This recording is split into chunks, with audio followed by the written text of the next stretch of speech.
Hey there, history hunters! When someone says ancient Arabia, your brain probably jumps straight to one word, and that word starts with I and ends with slam. But here's the wild part. 1,000 years before the Prophet Muhammad ever walked the streets of Mecca, this land was already buzzing with stone cities, sky-high dams that bent rivers to human will, and camel caravans hauling treasure across half the planet. We're talking lost kingdoms, desert queens who made empires nervous, and engineers who turned monsoon rain into pure gold. This is the side of Arabia your school never told you about, and trust me, by the end of tonight, you'll wonder how it ever got buried in the first place. So before we ride out into the sands, do me a quick favour. Smash that like button if forgotten history is your thing, and drop a comment letting me know what city you're tuning in from, and what time it is on your clock right now. I love seeing where this little campfire reaches. Now dim the lights, get comfy, and let's bring a whole lost world back from the dust. Picture this for a second. Close your eyes and imagine the Arabian Peninsula not as that endless sea of golden dunes you see on postcards, but as something almost laughably different. We're going back roughly 12,000 years, give or take a few centuries, and what you would have found stretching from the shores of the Red Sea all the way to the Persian Gulf was a landscape that would seem completely impossible to anyone holding a modern map. Lush grasslands rolling toward the horizon, freshwater lakes the size of small countries glittering under a softer sun, rivers actually flowing across what is now the Rub al-Khali, a place whose name literally translates to the empty quarter. Spoiler alert, it was definitely not empty back then. The Rub al-Khali today is one of the most hostile environments on planet Earth, a place where temperatures climb past 50 degrees Celsius, and where finding a single drop of water can be a matter of life and death. Travellers cross it with reverence, GPS units, and a healthy fear of breaking down. But during what scientists call the African humid period, this same nightmare landscape was a sprawling savanna dotted with shallow lakes, and it teemed with life in a way that would seem almost surreal. Researchers have pulled up sediment cores from underneath the present-day sands and found ancient lake beds layered with the fossils of freshwater snails, fish bones, and pollen from plants that have not grown anywhere near Arabia in thousands of years. The peninsula was wet, it was green, it was, dare we say, pleasant. Not exactly the bone-dry wasteland of modern imagination. The Nefud Desert in the north, that great crescent-shaped expanse of red sand that drivers respect even today, was an even more dramatic transformation. During this lush epoch, the Nefud held a network of permanent lakes fed by seasonal rains that arrived with the monsoon winds. We're talking about bodies of water large enough to support entire ecosystems, with reeds along the shores, water birds nesting in the marshes, and herds of grazing animals coming down to drink in the cool of the morning. Some of these paleolakes left behind sedimentary deposits so rich that when paleontologists started digging into them in recent decades, they hit what amounted to a prehistoric jackpot. Bones of hippopotamuses, naturally. Hippos, in what would later become the Saudi Arabian desert. Try wrapping your head around that one. The animal life that flourished here would have looked more like a documentary about the African Serengeti than anything you would associate with the Middle East. Herds of gazelle moved across the grasslands in numbers that probably stretched to the horizon. Oryx, those magnificent antelope with their long straight horns and white coats, grazed on the grasses and could go for days without water, even though they did not particularly need to back then. Wild asses kicked up dust on the open plains.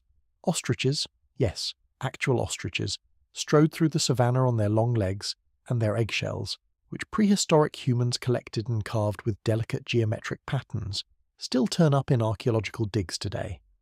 There were ibex picking their way along the rocky outcrops, and the predators that hunted all of these animals included leopards, hyenas, and lions. Arabia had lions, which is the kind of fact that tends to short-circuit modern brains. The archaeological evidence for this lost wet world has accumulated steadily over the past few decades, and some of the discoveries border on the surreal. In the Nefud Desert, researchers have identified more than 10,000 individual paleo-lake basins, ranging from small ponds to bodies of water that would have qualified as proper lakes by any reasonable standard. Walking across these basins today, you would see only flat, dusty depressions surrounded by dunes. But if you brought a shovel and started digging into the sediments, you would quickly hit layers of fine grey clay laid down underwater, layers that contain the preserved skeletons of creatures that simply cannot exist in modern Arabia. Diatoms, those microscopic algae that only thrive in fresh water, are everywhere in these deposits. Snail shells from species that need permanent moisture cluster in dense bands. Pollen grains from sedges, grasses, and even some tree species paint a picture of a landscape utterly unlike anything you would associate with the region today. The evidence is, frankly, undeniable, even though it took the archaeological community a surprisingly long time to come to terms with what it was looking at. One particularly striking site, located in the Nefud near a place called Tas al-Ghada, preserves a snapshot of life from roughly 350,000 years ago, well before our story, but illustrative of how repeatedly Arabia has cycled through wet and dry phases. At Tas al-Ghada, archaeologists found a fossil bed containing the remains of dozens of large mammals, including hippos, alongside stone tools made by archaic humans. The interpretation is that this was once a watering hole, where animals came to drink and where hominins came to ambush them. The bones show cut marks from butchering, and the tools include hand axes worked with considerable skill. What makes the site so remarkable is the preservation. You can practically picture the scene: dust hanging in the afternoon air, the sounds of hippos snorting in the shallows, hunters crouched behind reeds, waiting. It is a tableau utterly impossible to reconstruct from the modern landscape, yet the evidence is right there in the rock. Closer to our actual time period, the early to middle Holocene, the evidence is even richer. At a site in southwestern Saudi Arabia, archaeologists working in recent years uncovered what appears to be a small village dating to around 8,000 years ago, complete with the foundations of stone houses, evidence of grain processing, and burials that include grave goods such as beads made from marine shells. The presence of those shells is itself fascinating because they came from the Red Sea and the Indian Ocean, indicating long-distance trade or at least exchange.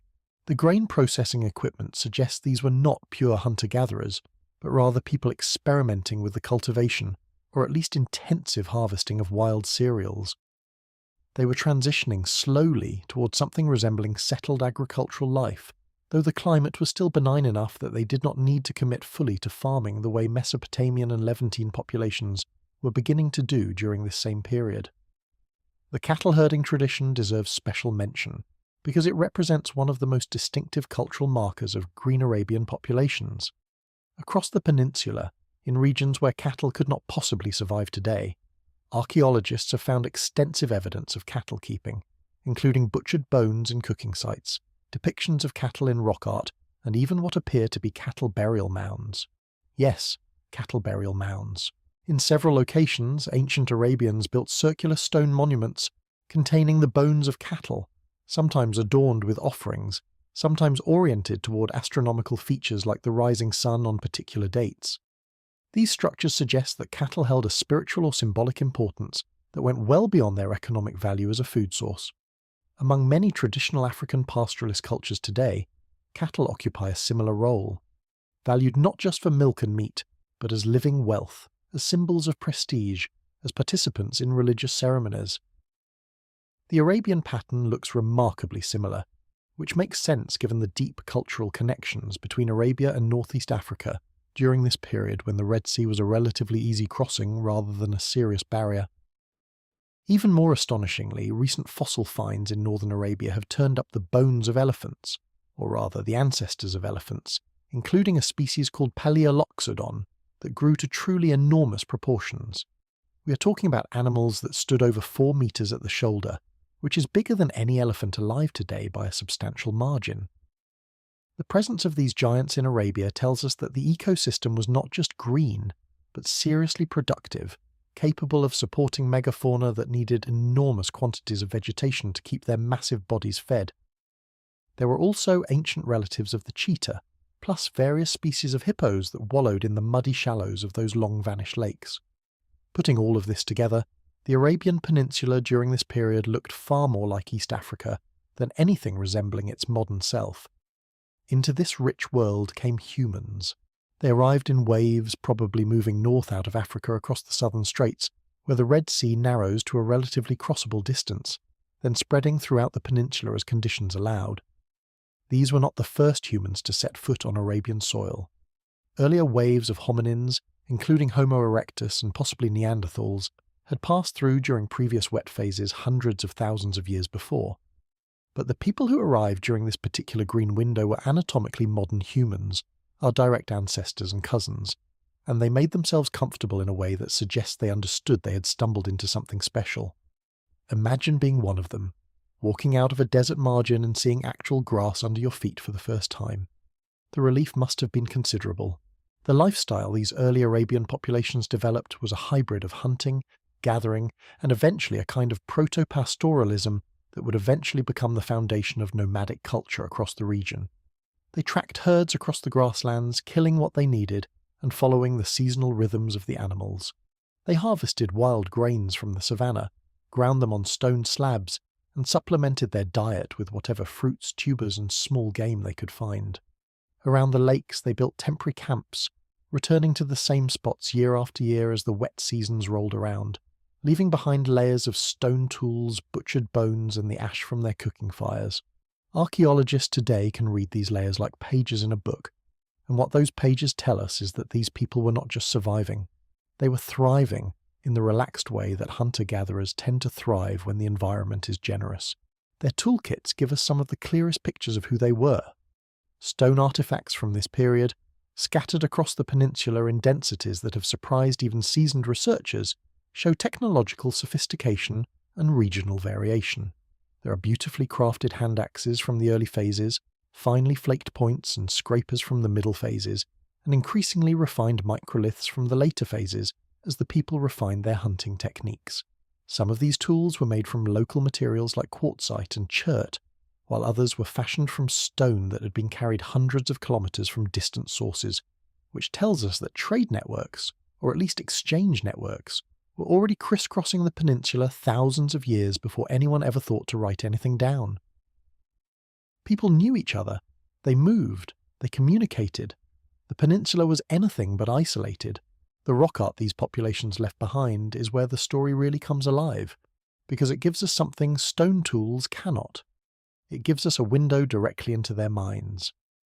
Across the Arabian Peninsula, particularly in places like the Hale region in the north and the highlands of Najran in the south, there are quite literally hundreds of thousands of rock engravings and paintings, some pecked into the dark patina of basalt boulders, others painted with ochre on the walls of rock shelters.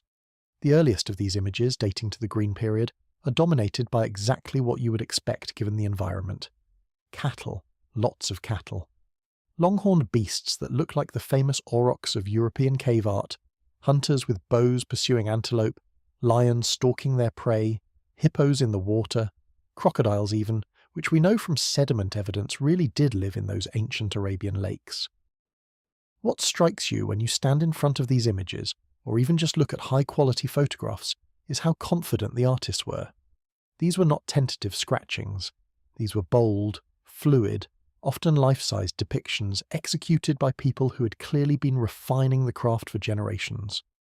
There are scenes of dancing, scenes of what look like ritual gatherings, scenes of pregnancy and childbirth, scenes of musicians playing instruments that have not survived in any other form.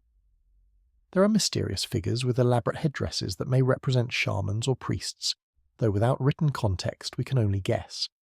There are also images that defy easy interpretation, including towering anthropomorphic figures sometimes shown at human scale or even larger, with stylized faces and arms raised in postures that feel ceremonial. Whoever these figures were meant to represent, gods or ancestors or spirits or something we have no modern category for, they mattered enormously to the people who carved them. The languages spoken by these populations are obviously gone, lost in the silence of prehistory, but linguists working with comparative methods have managed to peer backward through time and reconstruct at least the broad outlines of what they sounded like. The dominant language family in the region, then as later, belonged to the Semitic branch, which is itself a sub-branch of a larger family called Afroasiatic that originated somewhere in northeast Africa and spread outward in multiple directions. The earliest Semitic speakers in Arabia would have spoken what scholars call Proto-Semitic, a language reconstructed from common features shared across all later Semitic tongues, from Akkadian to Hebrew to Aramaic to Arabic. Proto-Semitic had 3 vowels, an elaborate consonant system featuring those distinctive throat sounds that make these languages so musical, and a root and pattern morphology where most words are built from triliteral roots, 3 consonants whose meaning gets shaped by the vowels and prefixes wrapped around them. This linguistic foundation, established during the Green Period, is the deep ancestor of every Arabic dialect spoken today, from the Moroccan streets of Casablanca to the souks of Muscat. When a modern Arabic speaker uses a word like kataba, meaning he wrote, they are using a verbal pattern that traces back across roughly 10,000 years of continuous evolution, all the way to those green Arabian grasslands. The connection feels almost dizzying when you stop and think about it. Every conversation in Arabic carries an echo of those long-vanished savanna walkers. The genetic story is similarly continuous. Studies of modern Arabian populations have shown deep ancestry that goes back to these earliest inhabitants, with later admixtures layered on top from successive waves of migration and contact. The populations who lived through the Green Period did not vanish when conditions changed. They adapted, they migrated, they intermarried with new arrivals, and their DNA persists in the people who walk those same lands today. So when we talk about ancient Arabia as a foundation for everything that came after, we mean it quite literally. The thread of biological continuity is unbroken, even though the landscape itself transformed beyond recognition, and that transformation, when it came, was not gentle. This was no slow, gradual shift that gave people time to adjust comfortably over centuries. The change that ended the Green Period and birthed the desert we know today was, by geological standards, almost shockingly abrupt, and it began somewhere around 5,500 years ago. The exact mechanics of what happened are still being worked out by climate scientists, but the broad outlines are clear enough. The monsoon system, which is the great atmospheric engine that drives seasonal rainfall across the Indian Ocean and adjacent regions, started shifting southward.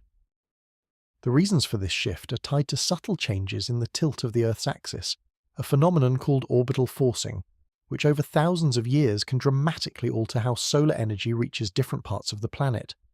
As the axial tilt slowly decreased from its earlier maximum, the northern reach of the summer monsoons contracted southward, and the rains that had nourished Arabia for millennia simply stopped arriving in the same quantities. The consequences unfolded with what must have felt to the people living through them like a slow-motion catastrophe. Lakes that had been permanent fixtures of the landscape began to shrink year after year until they became seasonal pools, then mere muddy depressions, then nothing but pale white salt pans glittering eerily under the increasingly hostile sun. The rivers that had drained the highlands stopped flowing year-round and became wadis, those characteristic Middle Eastern watercourses that run only when occasional rains turn them into raging torrents for a few hours before drying up again. The grasslands brittled into thorn scrub, and where dense savanna had stretched to the horizon, sand began to accumulate, blown in from the south by winds that no longer met any vegetation strong enough to hold them back. Within a few centuries, dunes started rolling across what had been grazing lands, swallowing trees, swallowing campsites, eventually swallowing entire ecosystems. The animals that had thrived during the Green Period faced an impossible choice: move or die.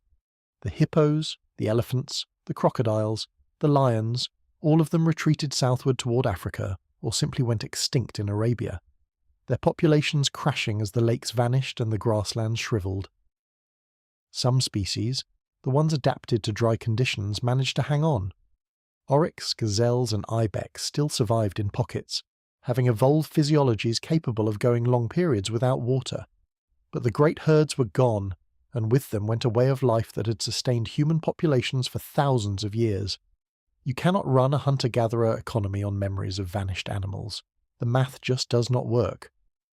Human populations responded the only way they could, by either leaving or adapting. The leaving was significant. Substantial numbers of people who had been thriving in the now drying regions began moving outward in search of better conditions. Some headed northwest into the Levant, that arc of land covering modern Syria, Lebanon, Israel, Palestine and Jordan, where the Mediterranean climate offered more reliable rainfall and where their farming and herding skills could find purchase. Others headed northeast into Mesopotamia, the legendary land between the Tigris and Euphrates rivers, where the floodplain supported some of the earlier cities and where Semitic-speaking populations would eventually come to dominate the political and cultural landscape. The Akkadians, the Babylonians, the Assyrians, all of these famous Mesopotamian civilizations had Semitic linguistic roots that very likely traced back, at least in part, to populations migrating out of an increasingly arid Arabia. This migration story is one of the great underappreciated dramas of ancient history. While the more famous narratives of Mesopotamia and Egypt tend to dominate textbook coverage, the truth is that these civilizations did not arise in isolation. They were shaped, repeatedly and substantially, by waves of migration from the Arabian Peninsula, which throughout much of recorded history functioned as a kind of population pump, pushing people outward into surrounding regions whenever climatic or political conditions made staying difficult. The languages, the genetic lineages, the cultural practices, all of these flowed outward from Arabia and seeded the cultures we usually credit with civilizing the ancient world. Arabia has historically been treated as a backwater, but this perception flips on its head once you appreciate how much of what we consider Mesopotamian or Levantine actually had Arabian roots. For those who stayed behind, life became an exercise in concentrated ingenuity. The peninsula was no longer broadly habitable in the easygoing way it had been during the Green Period.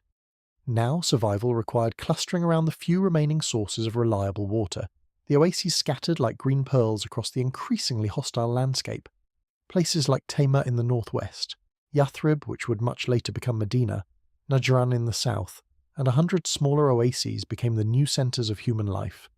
Each of these oases supported a population of date palms, the indispensable tree that would become so central to Arabian culture that it eventually appeared on coins, in poetry, and at the heart of countless local economies.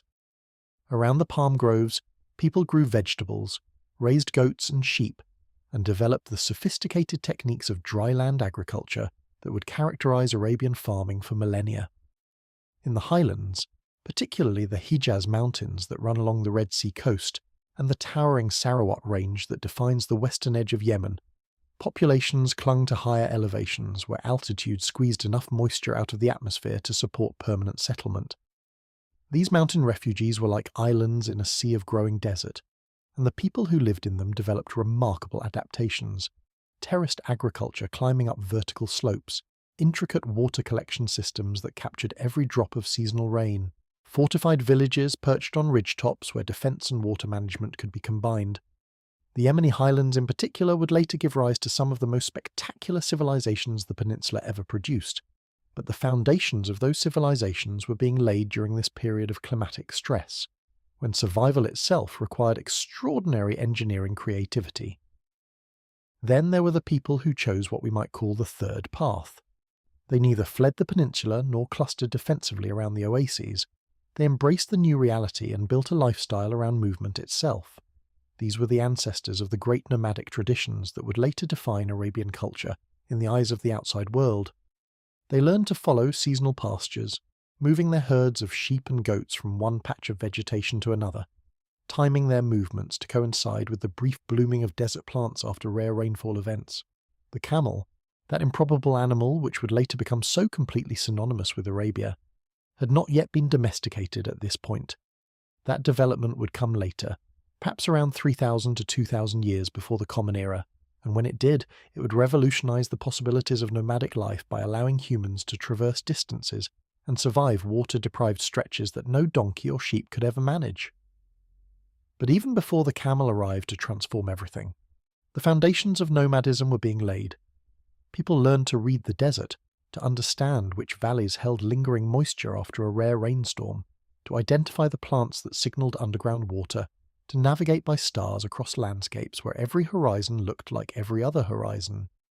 They developed social structures that prioritized mobility, light possessions, and tribal solidarity, since survival in the desert depended absolutely on cooperation and reciprocity. The famous Bedouin codes of hospitality that would still govern social relations thousands of years later, the obligation to feed and shelter any traveller for 3 days regardless of who they were, had practical roots in this period.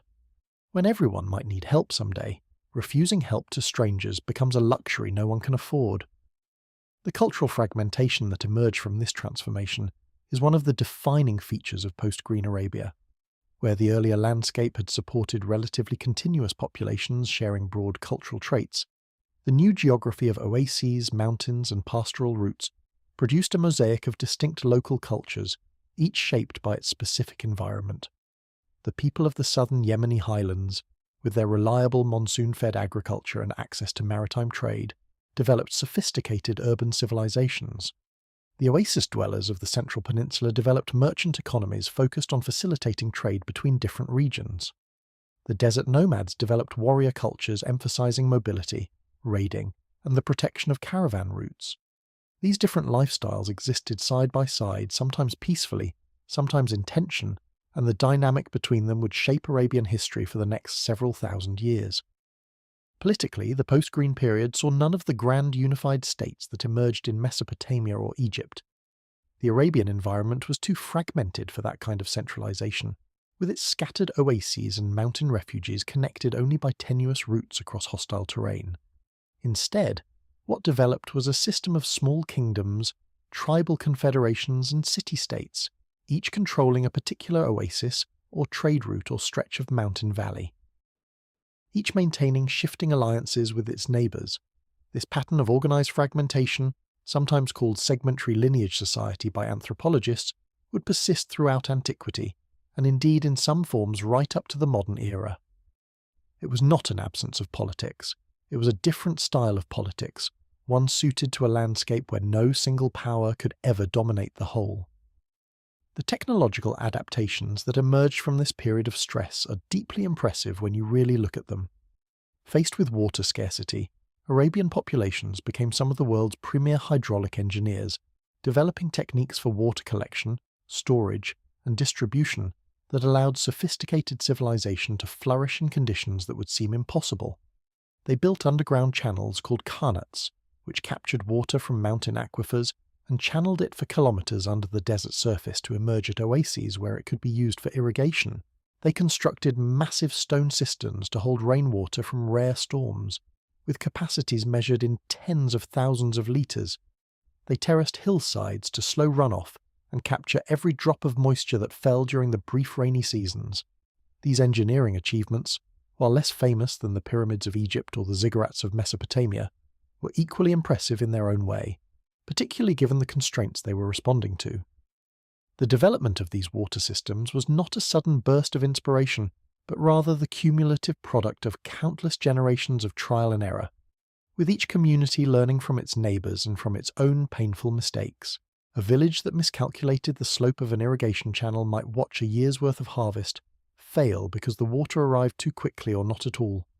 A settlement that built its cistern in the wrong location might discover during the first dry season that the structure cracked under the weight of stored water, or that evaporation losses were ruinously high. The successful innovations spread, the failed ones got abandoned, and over centuries a body of practical knowledge developed that was every bit as sophisticated as anything coming out of the great urban civilizations to the north. Much of this knowledge was held in the heads of master builders and water finders, rather than written down, transmitted through apprenticeship rather than text, which is one reason it has often been overlooked by historians who tend to privilege written sources. The role of women in early post-Green Arabian society deserves attention as well, because the evidence suggests their position was considerably more central than later stereotypes might lead anyone to expect. In pastoral nomadic societies, women typically managed the household economy, processed dairy products, wove the textiles that became both clothing and the famous black tents of the Bedouin tradition, and exercised real authority within the domestic sphere. In the oases, women participated in agricultural labour and often controlled the processing and trading of dates, that staple commodity of Arabian life. Their burials from this period, when archaeologists encounter them, often include grave goods of considerable value, beads of carnelian and shell, copper ornaments, sometimes even elaborate headdresses, indicating that women of status existed and were honoured in death as in life. Later in our story, when we encounter actual queens ruling Arabian polities, it will not be a sudden anomaly but rather a continuation of much older patterns in which female authority was a normal feature of the social landscape. Religious life during this period is harder to reconstruct, since organised institutional religion as later developed had not yet emerged, but the rock art and the cattle burials and the placement of certain settlements, relative to natural features, all hint at a rich spiritual world. Mountains held particular significance, as they did across much of the ancient Near East, with certain peaks considered the dwellings of powerful spirits or deities. Springs and wells were also imbued with sacred meaning, which makes intuitive sense given how much survival depended on them. Specific stones, particularly meteorites or unusual geological formations, sometimes became objects of veneration. A practice that would persist all the way down to the cultic stones, still venerated in pre-Islamic Mecca and other shrines. The sun and moon had their devotees, with the moon particularly important across South Arabian religion, where major deities were associated with lunar cycles. None of this constituted a unified religion in the later sense. It was a constellation of local cults, family traditions, and tribal observances, each adapted to the particular spiritual landscape of its region. The dead received considerable attention during this period, and the funerary monuments scattered across the peninsula are some of the most striking archaeological features that survive. Across the Arabian landscape, particularly in highland regions, there are tens of thousands of stone tombs, ranging from simple cairns to elaborate constructions with chambers, antechambers, and processional approaches. Some are tower tombs, vertical structures that rise from rocky ridges and would have been visible for kilometres. Others are tail tombs, with strange linear extensions that may have served as ceremonial pathways. Still others are circular tombs surrounded by satellite features whose purpose remains debated. The sheer quantity of these structures suggests that the people who built them invested enormous resources in commemorating their dead, even when their living conditions must have been challenging. The dead remained part of the community in a way that modern industrial societies have largely forgotten, with ancestral spirits expected to influence the fortunes of descendants, and with proper funerary observance considered essential for maintaining the cosmic order. The transition from the green Arabia of the early Holocene to the arid Arabia of the historical period is, in some ways, the foundational event of everything that followed. It explains why Arabian civilizations developed the particular character they did, with their emphasis on water management, their tribal social structures, their integration of urban and nomadic elements, their merchant orientation, and their extraordinary cultural resilience. It also explains the deep memory of a different, lusher world that lingers in the oldest Arabic poetry, with its references to lost paradises, vanished gardens, and the mournful contemplation of ruined campsites in the desert. The poets who wrote those verses were drawing, perhaps without knowing it, on a cultural memory that stretched back thousands of years to a time when Arabia really had been a paradise, and the loss of that paradise was a kind of original wound that the culture never quite forgot. By the time we reached the third millennium before the Common Era, the Great Drying was largely complete.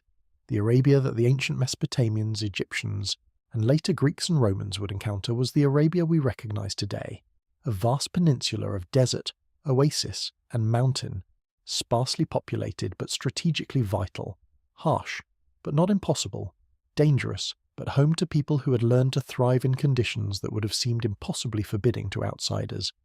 This was the Arabia that would, in the centuries to come, give rise to the great cities of the south, the trading empires of the Incense Road, the Nabatean kingdom carved from rock, and eventually, much later, the religious revolution that would transform the world.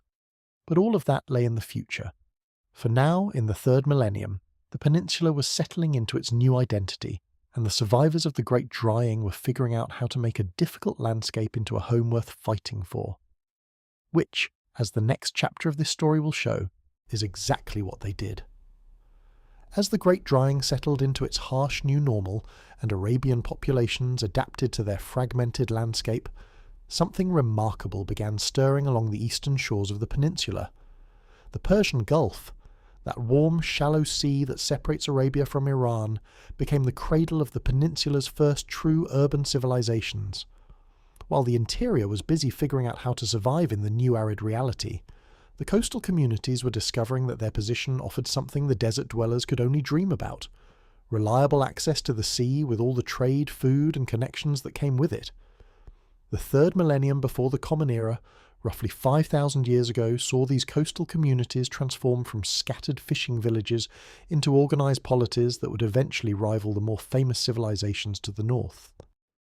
The first of these to really flourish was a culture that archaeologists have named, with the kind of dry academic creativity these matters usually attract, after the modern Omani island, where its remains were first systematically studied.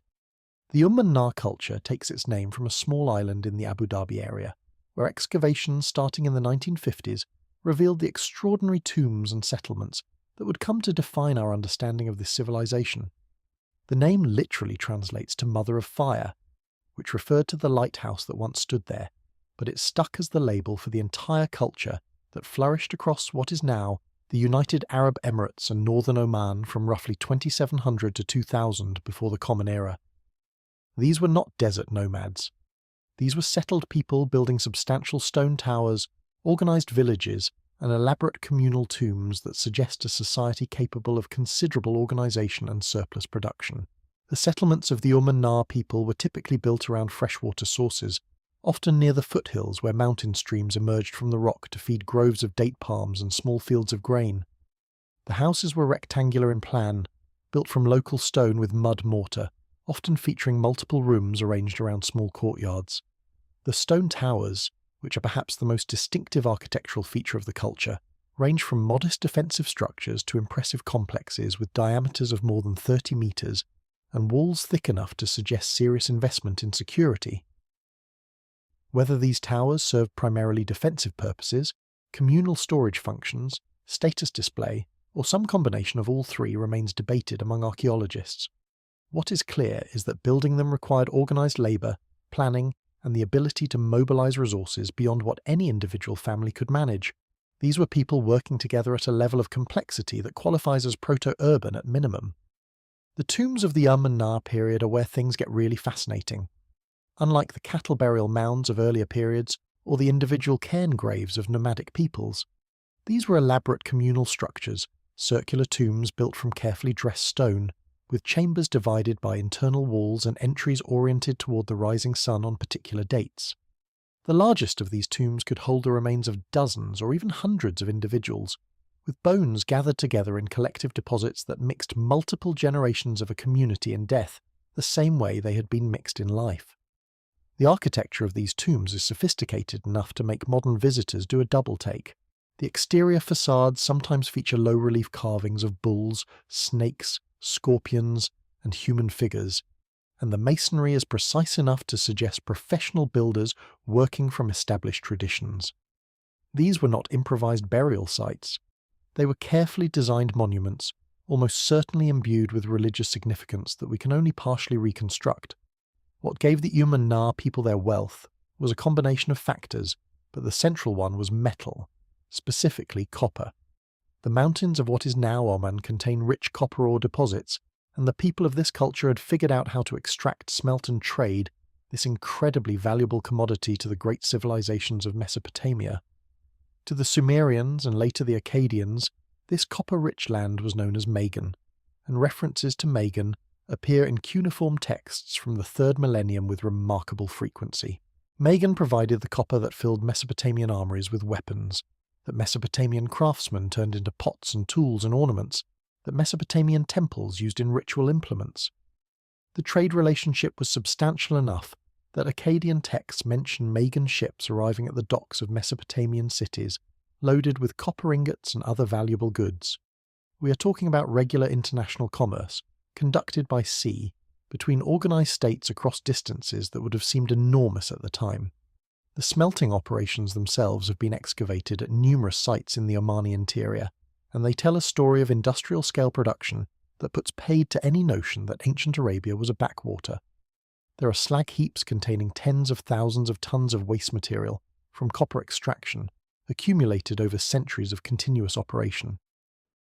There are remains of furnaces, tuyères, crucibles, and the other infrastructure of metallurgical production.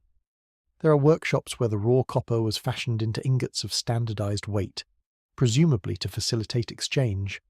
The whole operation was sophisticated, and it was supplying not just the local market but the entire network of bronze-using cultures across the ancient Near East. When the Mesopotamians wrote about Magan, they were writing about an actual functioning industrial economy, not some vague distant land of mystery. Magan's trade connections extended in multiple directions. To the west, the copper went up the Persian Gulf to Mesopotamian ports. To the east, it went to the Indus Valley civilization, that mysterious urban culture flourishing in what is now Pakistan and northwestern India, whose great cities at Mohenjo-Daro and Harappa were exact contemporaries of Magan and were just as hungry for copper as their Mesopotamian counterparts. The Indus traders brought their own goods in exchange, including beads of carnelian and lapis lazuli, ivory, exotic woods, and possibly cotton textiles. They also brought their script, that famously undeciphered system of symbols that has stubbornly resisted all attempts to crack it, and Indus seals turn up at Magan sites just as Magan products turn up at Indus sites. The 3rd millennium Persian Gulf was effectively a corridor of commerce connecting 3 of the great urban civilizations of the ancient world, and Magan sat right in the middle of that corridor. The ships that carried this commerce deserve a moment of consideration on their own, because the maritime technology of the 3rd millennium Persian Gulf was sophisticated enough to support genuinely impressive long-distance voyaging. The vessels were typically built from imported wood, since the Arabian coast lacked sufficient large trees for hull construction, with timber coming from regions like the Indus Valley, or even further afield. They were sewn rather than nailed, with planks held together by cord stitching coated with bitumen for waterproofing, a construction technique that produced flexible vessels capable of riding out the rough conditions of monsoon-driven seas. They navigated by stars, by sun position, by the appearance of distinctive coastal landmarks, and probably by an accumulated body of practical knowledge about currents, winds, and seasonal patterns that no one ever wrote down because the navigators preferred to keep it to themselves. Maritime trade has always involved a certain amount of professional secrecy, and the Magan and Dilmun captains were no exception. Beyond copper, the Magan economy included other valuable exports that fed the wider trade network. Diorite, that hard, dark stone prized for monumental sculpture, came from Somani quarries and travelled north to Mesopotamian cities, where it was carved into the famous statues of rulers like Gudea of Lagash, whose surviving images stare out at modern museum visitors with quiet authority despite being made of stone that had been hauled across hundreds of kilometres of sea and land. Steatite, the soft soapstone that ancient craftsmen loved for its workability, also came from Omani sources and turned up in Mesopotamian craft contexts. Even foodstuffs travelled, with dates from Magan plantations finding their way to Mesopotamian tables, where they were considered a delicacy worth importing despite the existence of perfectly good local date production along the Euphrates. The labour force that powered this entire trading economy must have been considerable, and the social organisation required to coordinate it suggests political structures we can only partially reconstruct. Whether Magan had kings, councils of elders, mercantile oligarchies, or some combination of these institutions, we cannot say with certainty, but we can be confident that some form of organisation existed, because the alternative explanation, spontaneous individual cooperation across generations, simply does not match how human societies actually function. To the north of Magan, occupying the islands and coast of what is now Bahrain and parts of eastern Saudi Arabia, lay another civilization that the Sumerians called Dilmun. And Dilmun has the distinction of being one of the most mythologically loaded names in all of Mesopotamian literature. To the Sumerian poets and priests, Dilmun was not just a trading partner. It was a paradise, a place where the lion did not kill the lamb, where the wolf did not snatch the kid, where sickness was unknown and people lived to extraordinary ages.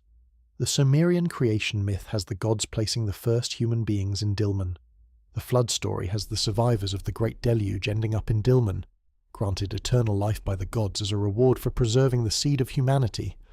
The Epic of Gilgamesh, that towering masterpiece of ancient Mesopotamian literature, sends its hero on a journey to find Utnapishtim, the immortal flood survivor, and the place where he finds him is essentially Dilmun, the land where mortality does not apply. Naturally, the historical reality was somewhat less mystical than the poetic version, though no less impressive in its own way. The actual Dilmun was a maritime trading civilization centred on the islands of Bahrain, with extensions onto the adjacent mainland. Its position in the central Persian Gulf made it the natural middleman between Mesopotamia to the north and Magan and the Indus Valley to the south and east, and the Dilmunites turned this geographic advantage into substantial wealth. Their cities, particularly the major centre at what is now called Khalat al-Bahrain, featured planned streets, monumental buildings, defensive walls and warehouses for storing trade goods. Their burials, which number in the hundreds of thousands across Bahrain in tumulus fields that are absolutely staggering when you see them in person, testify to a population that had grown large and prosperous over centuries of stable commerce. There are individual cemetery zones in Bahrain containing more than 100,000 individual burial mounds, packed together in such density that walking through them feels like exploring the world's strangest stone garden. The source of Dilmun's mythological reputation as paradise actually had a fairly mundane origin. pearls. The waters of the Persian Gulf, particularly around Bahrain, hosted some of the richest pearl beds in the ancient world, and the Dilmunites were master pearl divers who harvested these treasures and sent them up the Gulf to the markets of Mesopotamia. Pearls were considered nearly magical objects in ancient culture. Lustrous, perfect, formed mysteriously inside living oysters in a manner no one really understood until much later. The fact that Dilmun produced these wonders in quantity, combined with the island's actual fresh water resources from artesian springs that bubbled up through the limestone bedrock, contributed to the impression among Mesopotamian observers that this was somewhere truly special. Fresh water in the middle of a salty sea seemed magical. Wealth in pearls seemed magical. Long-lived merchants returning home with tales of their travels added to the mystique. By the time the Sumerian poets got hold of the material, Dilmun had transformed into the land where death itself was held at bay, which beats most modern destination marketing campaigns by a comfortable margin. The Dilmunites also accomplished something genuinely revolutionary that their Magan neighbours did not quite manage. They became literate, the first literate Arabians, in fact. They adopted cuneiform writing from their Akkadian trading partners and began producing their own texts, including business records, religious dedications, and inscriptions on the cylinder seals that they used to authenticate documents and commercial transactions.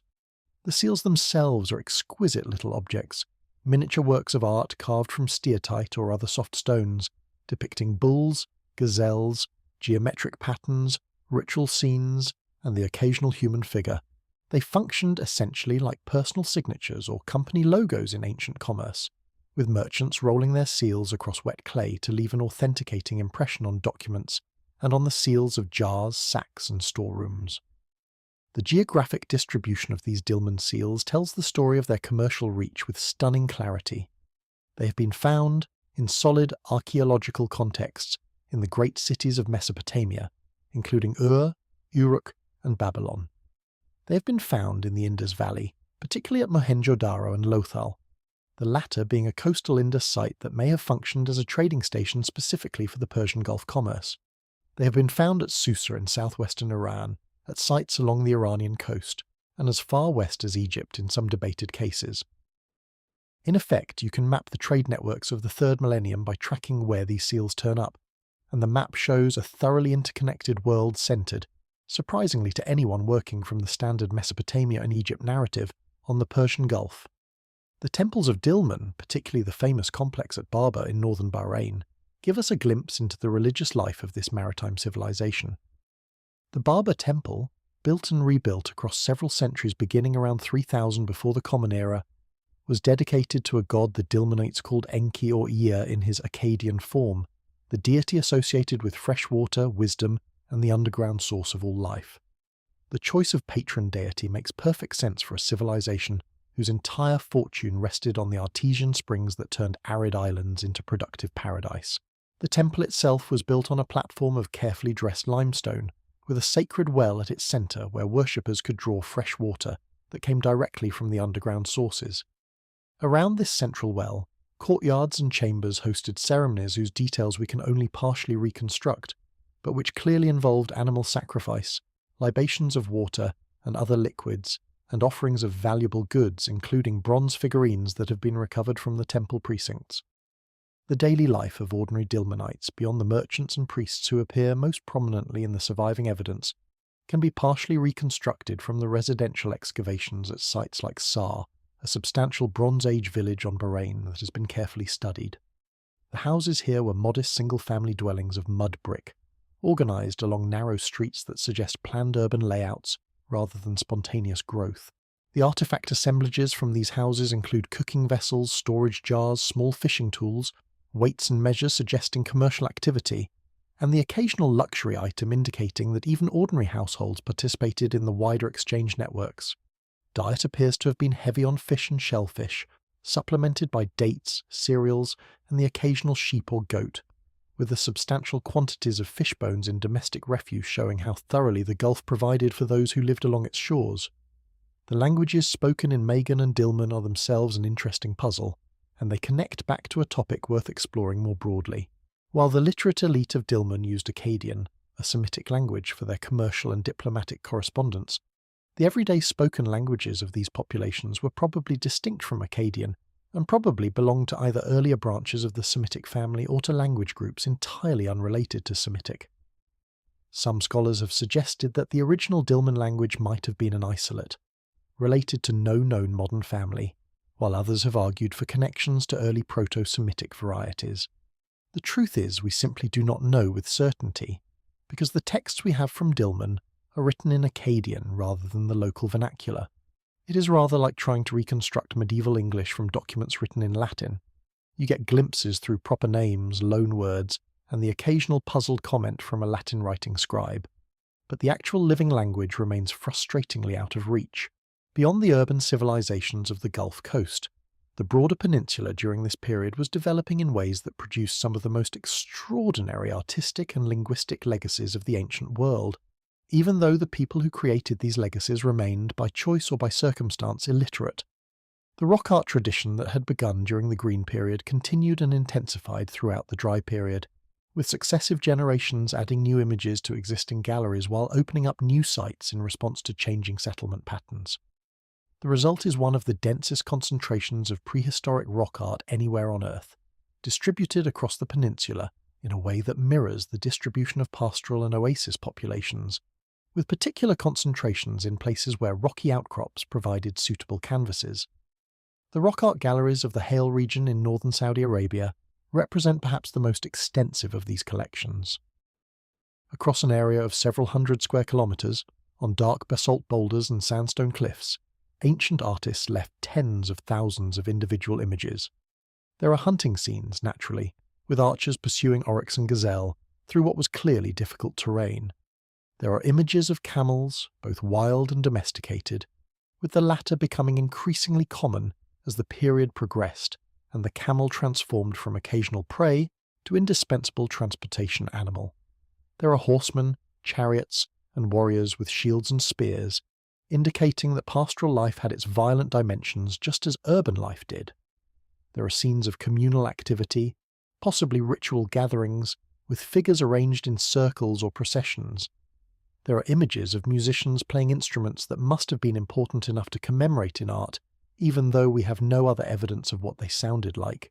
The Bish region in southwestern Saudi Arabia, near the modern Yemeni border, holds galleries of a somewhat different character, with imagery that seems to draw more heavily on agricultural and settled themes alongside the pastoral subjects. There are depictions of farming activities, including what appear to be sowing and harvesting scenes, suggesting that the artists were familiar with agricultural rhythms, even though they may not have been farmers themselves. There are also some of the most enigmatic images in all of Arabian rock art, the so-called giant figures, anthropomorphic representations standing 2 or 3 meters tall, often shown with elaborate headdresses, raised arms, and stylized features that seem to deliberately depart from naturalistic representation. Whether these figures represent gods, ancestors, mythological beings, or culture heroes, no one can say for certain.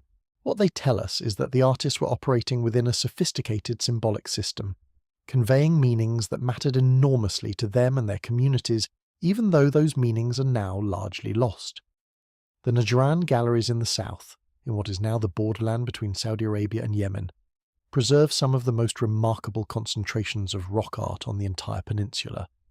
The walls of certain valleys here are nearly continuous tapestries of imagery, with images from different periods overlapping and interweaving in ways that document the artistic conversation across centuries and millennia. Some of these images include early forms of writing, particularly the South Arabian alphabetic scripts that began developing in the late 2nd and early 1st millennia. The combination of pictorial and textual elements at certain sites gives us rare windows into how the transition to literacy proceeded among these populations, with images and inscriptions coexisting on the same rock faces, sometimes commenting on each other, sometimes seeming to ignore each other entirely. What stands out across all these rock art traditions is the artistic conservatism combined with gradual evolution. Certain motifs persist across enormous time spans, as if the artists were participating in traditions that bound them to their ancestors across many generations. The image of the hunter with bow drawn, for example, appears across thousands of years with relatively minor variations. The depiction of the bull, or the long-horned ox, shows similar continuity. At the same time, new elements enter the artistic vocabulary at various points, the camel making its appearance in the 3rd millennium, the horse and chariot somewhat later, identifiable forms of writing later still. The rock art, taken as a whole, gives us a chronological depth that no other source for ancient Arabia can match. It is a continuous record of how people saw their world and themselves, stretching back into the deep prehistory and forward into the historical period. The art also gives us our best access to the spiritual and ritual life of these populations. Certain images recur in contexts that suggest they had religious significance, even though we cannot reconstruct the specific theology behind them. There are figures shown in postures that suggest dance, ecstatic states, or ceremonial performance. There are arrangements of images that look like processional sequences, perhaps documenting actual rituals that took place at the rock art sites themselves. There are recurring symbolic elements, sun disks, crescent moons, handprints, abstract geometric patterns that hint at a shared symbolic vocabulary across the peninsula. Some sites show evidence of having been ritual locations in their own right, with offerings, hearths, and concentrations of artifacts that suggest people came specifically to perform ceremonies there, with the rock art serving as both the setting and possibly a record of those ceremonies. The handprints deserve a special mention because they are some of the most viscerally affecting rock art imagery anywhere in the world. At numerous sites across Arabia, ancient artists pressed their hands against rock surfaces and either traced around them or, more commonly, placed their hands flat and then sprayed pigment around them, creating negative impressions where the unpainted area shows the silhouette of a real human hand. These are, quite literally, traces of individual people, signatures left across thousands of years that connect us viscerally with someone who once stood at that very spot, pressed their hand against that very rock, and chose to leave a record of their presence. There is something almost unbearably poignant about these images, particularly the smaller ones that clearly belong to children. We do not know their names, their stories, or anything else about them, but we know they existed and they were there, and the simple fact of that presence reaches across the millennia with surprising force. Running parallel to the visual artistic tradition, the linguistic situation across the peninsula was developing in ways that would shape the future of human language to a degree few people fully appreciate. As mentioned earlier, the dominant language family was Semitic, but Semitic itself was not a static thing. It was diversifying, evolving, splitting into branches that would eventually become some of the most important languages in human history. From the Proto-Semitic foundation, we can trace, through careful linguistic detective work, the emergence of distinct branches by the late 3rd and early 2nd millennia. In the south of the peninsula, particularly in what is now Yemen, a distinct branch was developing that would eventually produce the South Arabian languages, including Sabaean, Minean, Katabanian, and Hadramautic. These languages would later be written in their own distinctive alphabetic script, the ancient South Arabian script with its angular geometric letters that look almost machine-cut, and they would carry the literature of the great southern civilizations through their entire historical existence. Modern descendants of these languages still survive in tiny pockets, including Marian Socotra spoken in Yemen and Oman, the latter on the famously isolated island of Socotra, where everything seems to be unique to the place itself. In the north of the peninsula, a different evolutionary trajectory was producing what would eventually become the North Arabian languages, including the various dialects that would coalesce into Classical Arabic. These languages developed their own distinctive features, including a verbal system somewhat different from their southern cousins, and they would eventually be written in scripts derived from the Aramaic alphabet, rather than from any directly Arabian source. The Nabatean script, which we will encounter in more detail later in our story, was one of these northern derivatives, and it would in turn give rise to the Arabic script that ended up becoming, by an enormous margin, the most widely used writing system in the entire Semitic family. In between these northern and southern poles, transitional varieties existed, and the boundaries were not always sharp. Languages bled into each other along trade routes, with merchants picking up loanwords and grammatical influences from their counterparts in distant regions. There were also languages spoken in pockets that may not have been Semitic at all, surviving remnants of older linguistic situations or perhaps imports from neighbouring regions. Eastern Arabia, with its connections to Mesopotamia and beyond, was a particularly interesting linguistic environment, with Akkadian functioning as a prestige language for commerce and diplomacy, alongside whatever local vernaculars people actually spoke at home. The picture is complicated, fragmentary, and absolutely fascinating to anyone who finds historical linguistics interesting, which, admittedly, is not everyone. The spoken languages of these populations carried with them oral traditions of poetry, storytelling, genealogy, and ritual speech that constituted an enormous cultural inheritance, even though almost none of it survived in written form until much later. The famous pre-Islamic Arabic poetry that would emerge in the centuries before the rise of Islam, with its sophisticated meters, conventional themes, and remarkable formal complexity, did not appear out of nowhere. It was the visible tip of a cultural iceberg, the written manifestation of an oral tradition that had been developing for thousands of years across countless generations of poets, bards, and storytellers. Every desert tribe had its remembered history, its sung genealogies, its tales of ancestors and heroic deeds, its ritual formulas and curses and blessings. All of this constituted a literary culture as rich as anything written down elsewhere in the ancient world, just preserved in human memory rather than on clay or stone or papyrus. The combination of rock art and oral tradition meant that ancient Arabian culture had, in effect, two parallel systems of cultural memory operating throughout this period. The visual record on the rocks preserved certain kinds of information, particularly about subsistence activities, social organization, ritual practice, and the changing fauna and material culture. The oral record in human memory preserved different kinds of information, particularly genealogy, narrative, poetry, and the verbal arts. Neither system was complete on its own, and both have suffered enormous losses, the rock art through erosion and modern destruction, the oral traditions through the simple fact that most of them were never written down before the people who knew them died. What we have preserved represents only a fraction of what once existed, and that fraction is still enormous and still being studied. Without these silent witnesses, the rock-carved galleries and the linguistic remnants and the underground continuities of oral tradition, our picture of pre-Islamic Arabia would be almost entirely empty for 9,000 years of human occupation. The written historical record, as we'll see in coming sections, only really kicks in during the first millennium before the Common Era, with the earliest mentions of Arabs in Mesopotamian texts and the development of indigenous writing systems on the peninsula itself. Before that, we have to read the past from these less direct sources, the carved images, the reconstructed languages, the archaeological remains of cities and tombs and workshops, the cultural patterns preserved in much later texts that drew on older oral traditions. It is detective work, frankly, but the picture that emerges is far richer than the empty quarter of historical ignorance that earlier scholars assumed must have characterized this period. What we can say with confidence is that by the end of the third millennium and into the early second millennium, the Arabian Peninsula was a complex mosaic of cultures with deep roots, sophisticated adaptations, and rich connections to the broader ancient world. The coastal urban civilizations of Magan and Dilmun were participating in an interconnected commercial system that stretched from the Mediterranean to the Indus Valley. The interior pastoralists and oasis dwellers were maintaining cultural traditions of considerable depth and refinement, even if they were not building monumental cities.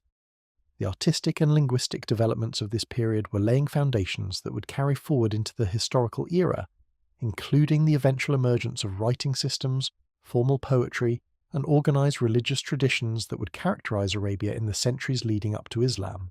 The next phase of our story will take us into that period of historical visibility, when written sources from Mesopotamia and other neighboring civilizations begin to mention the peoples of Arabia by name, when actual political entities become identifiable, and when the long process of consolidating tribal identities into something recognizable as the Arab people of later history really gets underway. The transition from prehistory to history is never sharp, of course, and the populations and cultural patterns that had been developing throughout the third and second millennia did not suddenly transform when their neighbours started writing about them. But the records do start to thicken, and with them our ability to tell the story in greater detail and with greater confidence. The silent witnesses had been speaking for thousands of years. Now the written witnesses would join them, and the picture of ancient Arabia would come into sharper focus than it had ever been before. The transition from the silent prehistory of the peninsula to the era of written record did not happen all at once. It seeped in slowly, the way light fills a valley at dawn, with the first written mentions of Arabian peoples appearing in the chronicles of their literate neighbours long before any Arabs themselves picked up a stylus and started writing things down. For much of the second millennium before the Common Era, the populations of the peninsula remained largely invisible to the historical record, even as their copper and incense and other exports continued to flow into Mesopotamia and beyond. The cuneiform tablets from this period mention places and tribes in passing, but the references are vague, often confused, and rarely give us anything resembling a clear picture of who these people actually were or how they organised themselves. Then, in the middle of the 9th century before the Common Era, something changed. The Arabs, as a distinct people with their own name and their own characteristic role in regional affairs, walked onto the stage of recorded history, and fittingly enough, they did so leading 1,000 camels into a battle that would shape the politics of the ancient Near East for generations. The setting for this dramatic debut was the year 853 before the Common Era, in a place called Karka, located along the Orontes River in what is now northwestern Syria. The Assyrian Empire, that aggressive expansionist state based in northern Mesopotamia, had been pushing westward for decades under a series of energetic kings, swallowing up smaller polities, demanding tribute from those it could not directly conquer, and generally making itself the most feared military power of the age.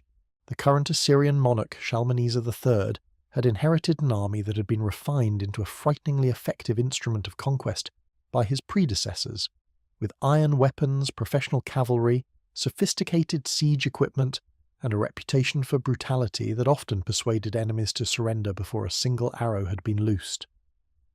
By the early years of his reign, Shalmaneser had set his sights on the rich kingdoms of the Levant, the western fringe of the Fertile Crescent, where prosperous trading states like the Kingdom of Damascus, the Kingdom of Israel, and various Phoenician and Aramean polities controlled the agricultural and commercial wealth of the eastern Mediterranean. These western kingdoms understood perfectly well what Assyrian expansion meant for them.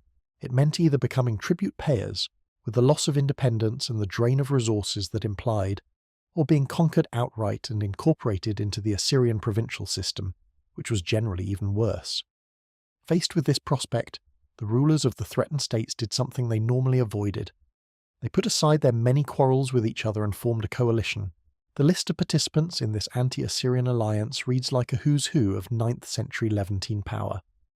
Hadadezer of Damascus, the dominant Aramean king of the region.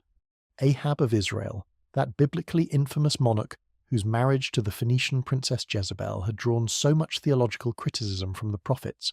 Ihuleni of Hamath, ruler of an important Aramean state in central Syria. Various lesser kings from Phoenician coastal cities, Aramean inland kingdoms, and even Egyptian contingents sent by a pharaoh who recognized that an Assyrian victory in the Levant would eventually mean Assyrian armies on the Egyptian frontier. And among this coalition of established sedentary states, all with their cities and their armies and their royal courts, there appeared one figure who stood out as decidedly different. His name was Gindibu, and the Assyrian chroniclers identified him with a designation that had not previously appeared in their records. They called him Gindibu the Arab. He was not the king of any city. He did not represent any settled kingdom with defined borders and a treasury. What he brought to the coalition was something none of the other participants could provide. He brought 1,000 camels. The significance of this contribution requires some context to fully appreciate. The camel had been domesticated in Arabia for some centuries by this point, probably starting around the late 2nd millennium, and the development of camel breeding and the riding saddle had transformed the strategic geography of the Near East in ways that were still being worked out. A camel, particularly the single-humped dromedary that became the standard Arabian breed, could carry substantially more weight than any horse or donkey, could go without water for periods that would have killed any other domesticated animal, and could traverse desert terrain that was effectively impassable to other transportation. A camel also possessed considerable speed when needed, with an endurance gait that could cover dozens of kilometers a day for days on end. In military terms, this meant that camel-mounted forces could appear suddenly out of regions where conventional armies could not operate, strike unexpected targets, and disappear back into the desert before any pursuit could be organized. They were, in effect, a kind of pre-modern equivalent of the rapid deployment forces that modern militaries put so much effort into developing, except that the desert nomads had figured out the principle several thousand years before military theorists started writing manuals about it. The development of the proper riding saddle for camels deserves a brief detour, because it represents one of those quiet technological revolutions that transforms entire societies without ever getting the historical attention it deserves. Early camel saddles, the ones that probably existed during the first centuries of camel domestication, were placed behind the hump and were not particularly stable for either rider or animal. They worked well enough for transport, where the rider mainly needed to stay on top of the camel as it walked along, but they were poorly suited for combat, where a warrior needed to control the animal precisely and use weapons effectively from its back. Sometime during the early first millennium before the Common Era, Arab craftsmen developed an entirely different design that placed the saddle directly over the hump itself, with a frame that distributed weight properly and gave the rider stability and control that had previously been impossible. This may sound like a small change, but its strategic implications were enormous. Cavalry warfare on camels suddenly became viable, dramatically extending the range and capability of desert military operations. The Arabs of Gindabu's era were riding on the cutting edge of this technology, which is part of why their 1,000 camels at Karkar represented such a serious military asset. Gindabu's 1,000 camels at Karkar represented a significant military force in their own right, but they also represented something more important. They represented the entry of the Arabian desert frontier into the political calculations of the major Near Eastern powers. The Assyrians and their allies and enemies had long understood that the desert lay south of the Fertile Crescent, but they had treated it largely as a barrier, a hostile zone of empty space populated by occasional brigands and unimportant tribes who sometimes raided the agricultural margins, but who could not really threaten organized states. Gindabu's appearance in the coalition demonstrated that this comfortable assumption was no longer accurate. The desert had its own politics, its own military capabilities, and its own ambitions, and any major power operating in the Fertile Crescent was going to have to factor these realities into its strategic planning. The Battle of Karkar itself was a peculiar engagement whose outcome remains debated among historians. The Assyrian inscriptions claim a great victory, of course, with Shalmaneser describing how he piled up the corpses of his enemies and how the river ran red with blood, all the standard hyperbolic language of ancient royal propaganda. But the actual aftermath suggests something more like a stalemate, or even an Assyrian setback. Shalmaneser failed to advance further into Syria for several years. His subsequent campaigns kept returning to fight the same coalition partners, and the Western kingdoms maintained their independence for substantially longer than they would have if he had genuinely shattered them. The most likely interpretation is that the coalition fought the Assyrian army to a costly draw, forcing Shalmaneser to retreat without achieving his strategic objectives, but suffering enough losses that the coalition itself broke up shortly afterward. The Arab camels presumably contributed to this outcome, providing reconnaissance, raiding capabilities, and a flexibility of operation that the Assyrian heavy infantry struggled to counter. Whatever the precise military details, the significance of Karkar for our story is clear. The word Arab had entered the written record, applied to a specific person leading a specific contingent in a specific battle. From this point forward, references to Arabs would multiply in the cuneiform tablets, royal inscriptions, and chronological annals of the Mesopotamian states. The label was sticky. Once attached, it persisted across centuries and across changing political circumstances, eventually crystallizing into a recognized ethnic and cultural identity that the Arabs themselves would later embrace and elaborate. The fact that the term first appears in connection with military mobility and camel-based warfare is not coincidental. For the literate civilizations of the Fertile Crescent, this combination of features was the most striking and important characteristic of these previously obscure southern peoples, and it became the defining marker by which the Arabs were known to outsiders for the next 1,000 years. The decades following Karkar saw the Assyrians repeatedly encountering Arab tribes and chieftains as they expanded their imperial reach. Tiglath-Pileser III, one of the most aggressive and successful of the late Assyrian rulers, conducted campaigns in the 8th century that brought him into direct contact with multiple Arab groups, sometimes as opponents, sometimes as tribute payers, sometimes as allies of convenience. His annals describe expeditions against tribal confederations in the Syrian and Arabian deserts, with the resulting tribute lists including camels, gold, and various exotic goods that flowed up from the southern peninsula. The Arabs in these accounts are not a single unified group. They are described by the names of their tribes, their territories and their leaders, and the relationships among these various groups appear to have been complex and shifting. There were settled Arabs living in oases on the desert margins, semi-nomadic Arabs moving between summer and winter pastures, fully nomadic Arabs ranging across the deep desert, and various hybrid arrangements that defy easy classification. The one constant was that all of these groups recognized each other as Arabs in some sense, sharing language, customs, and a general way of life, even when they were fighting each other over wells and grazing rights. Sargon II, who took the Assyrian throne in 722 before the Common Era and ruled until 705, continued the pattern of dealing with Arab tribes as a regular feature of his foreign policy. His inscriptions mention campaigns against various Arab groups, the deportation of Arab populations from troublesome regions, the resettlement of Arab tribes in places where they could serve Assyrian interests, and the integration of Arab military units into the Assyrian army itself. The Assyrians, like all successful imperial powers, were not stupid about their conquests.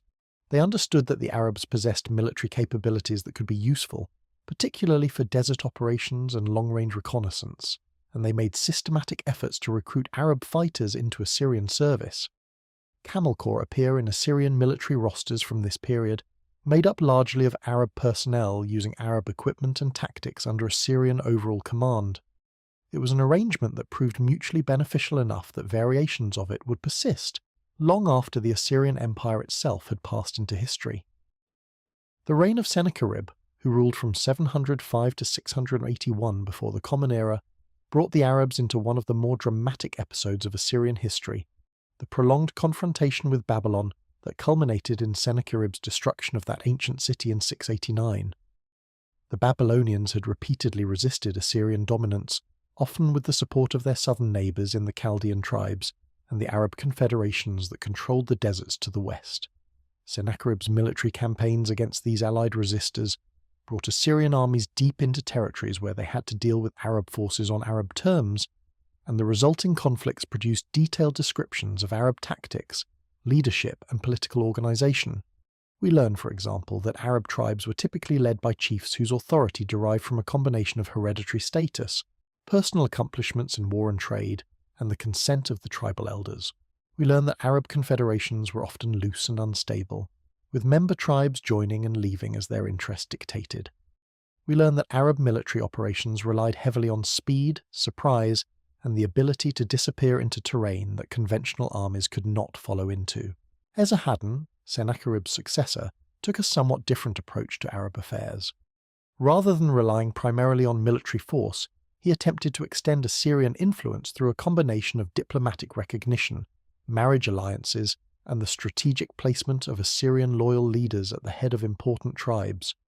His annals describe how he confirmed certain Arab chiefs in their positions of authority, returned to them sacred objects and tribal idols that had previously been seized by Assyrian forces, and incorporated them into the system of vassal relationships that bound the Assyrian periphery to the imperial core. This approach was actually rather sophisticated for its era, recognizing that the Arabs could not be effectively dominated by direct conquest given their geographic mobility, and that incorporating them as quasi-independent allies was a more practical option than trying to subdue them as conquered subjects.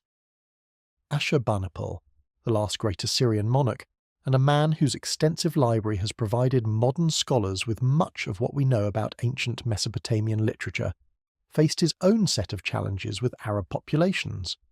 His reign, which began in 669 before the Common Era, saw a series of major rebellions in the Arab confederations, particularly in connection with broader resistance to Assyrian authority during the Great Civil War that pitted Ashurbanipal against his brother Shamash-Shumukin, the king of Babylon.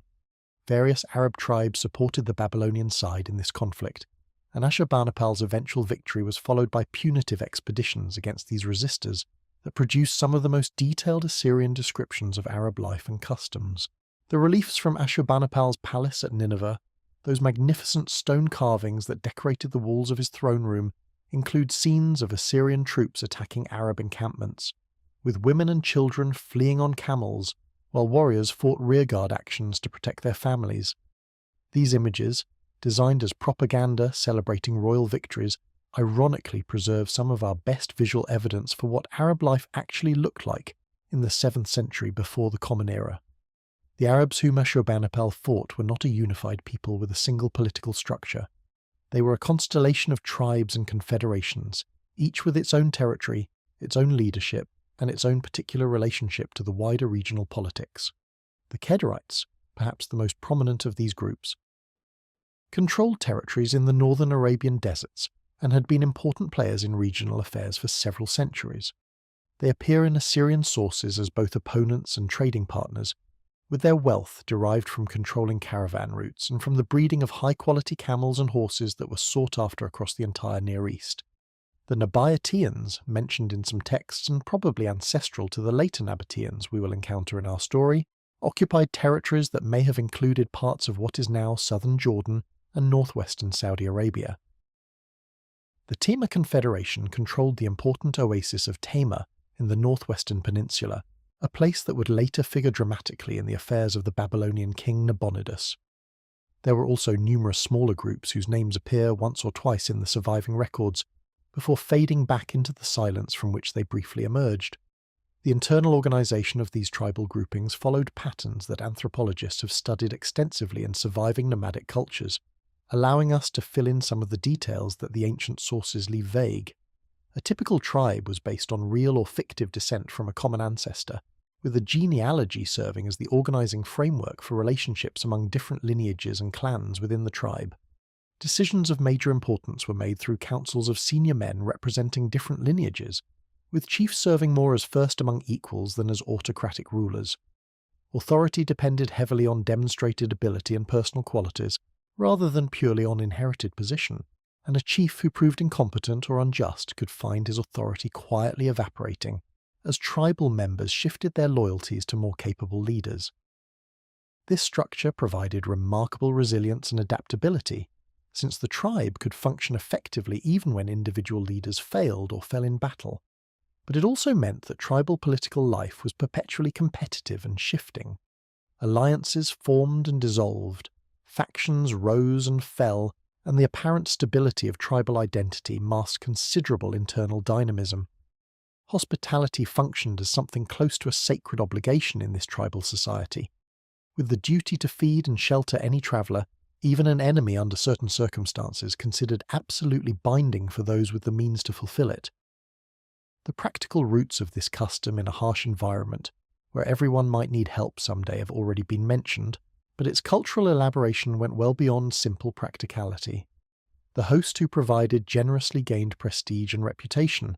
The guest received the protection of his host tribe for the duration of his stay, and the relationships established through hospitality could ripen into long-term alliances that shaped tribal politics across generations. Even raids and warfare followed customary rules that limited the scope of conflict, with the killing of women and children generally prohibited, with truces during sacred months observed by all parties, and with disputes often resolved through negotiations and the payment of blood money, rather than escalating into total war. The Arabs of this period had developed, in effect, a sophisticated, unwritten legal and diplomatic code that allowed their society to function without the formal institutions of state power that characterized their settled neighbors. The collapse of the Assyrian Empire at the end of the 7th century before the Common Era did not change the basic dynamic of how Arabs related to the dominant Mesopotamian powers.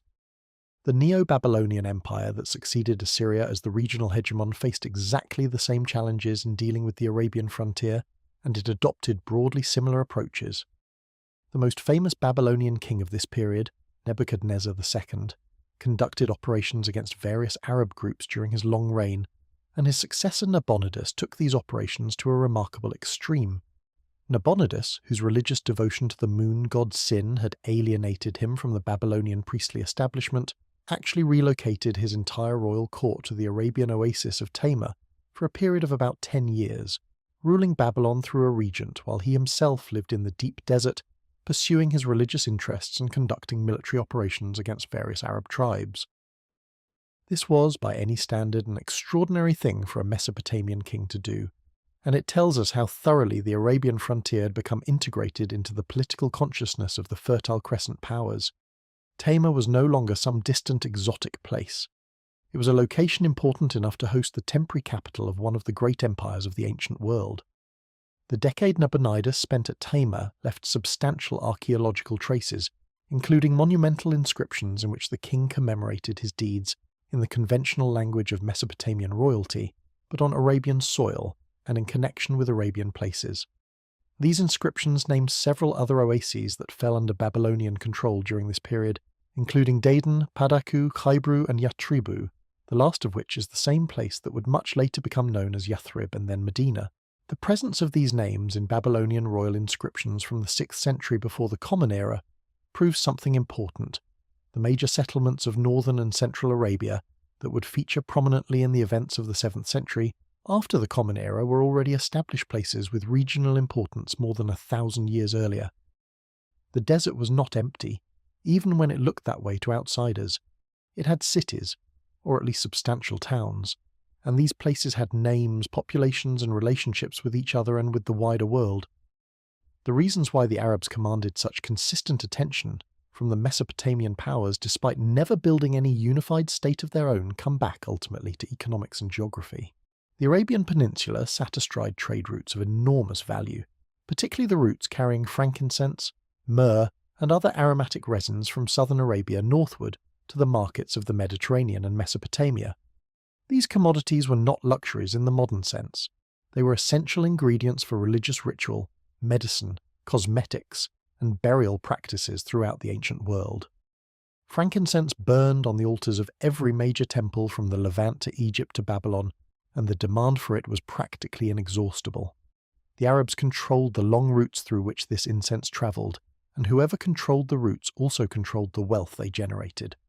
For the Mesopotamian empires, dealing with the Arab tribes meant dealing with the people who could either ensure or disrupt the flow of these vital commodities, which made the relationship strategically essential regardless of any particular political circumstances. Beyond incense, the Arabs also controlled the trade in horses, particularly the famed Arabian horse breeds that had been developed over centuries of careful, selective breeding in the peninsula's pastoral cultures. These animals, valued for their speed, endurance, intelligence, and beauty, commanded enormous prices in the markets of the Fertile Crescent, and the Mesopotamian elites were eager customers despite the considerable cost. The horse trade ran in parallel with the camel trade, with Arab merchants supplying both species to a regional market that was constantly expanding as states grew larger and demanded more cavalry for their armies. The Arabs also dealt in slaves, exotic textiles, certain types of stone and metal, and the ostrich feathers and ivory that came from East Africa via Arabian intermediaries. The Arabian merchants were, in effect, the international commercial agents of the ancient Near East, and their activities touched economies and elites across an enormous geographic area. What is striking about the Arabs of this period is what they had not yet achieved. They had not built any unified political state. They had not produced any indigenous writing system, though they had clearly been exposed to the writing of their literate neighbours. They had not constructed monumental architecture on the scale of their northern neighbours, though their tombs and rock art and oasis settlements showed considerable sophistication. They had not, in short, taken any of the steps that historians traditionally associate with civilization in the formal sense. And yet, despite these absences, they had achieved something perhaps more important. They had developed a coherent cultural identity, a recognizable set of customs and language, and shared values that would persist across centuries of political fragmentation and dramatic environmental challenges. The fact that the Assyrians, the Babylonians, and other observers recognized them as a distinct people, with their own characteristic features and their own role in the regional system, demonstrates that this cultural coherence was already substantial by the 9th century before the Common Era. The Arabs existed as a people long before they existed as a state, which is a perfectly normal pattern in human history, but one worth highlighting because so much of our standard historical narrative treats statehood as the natural endpoint of cultural development.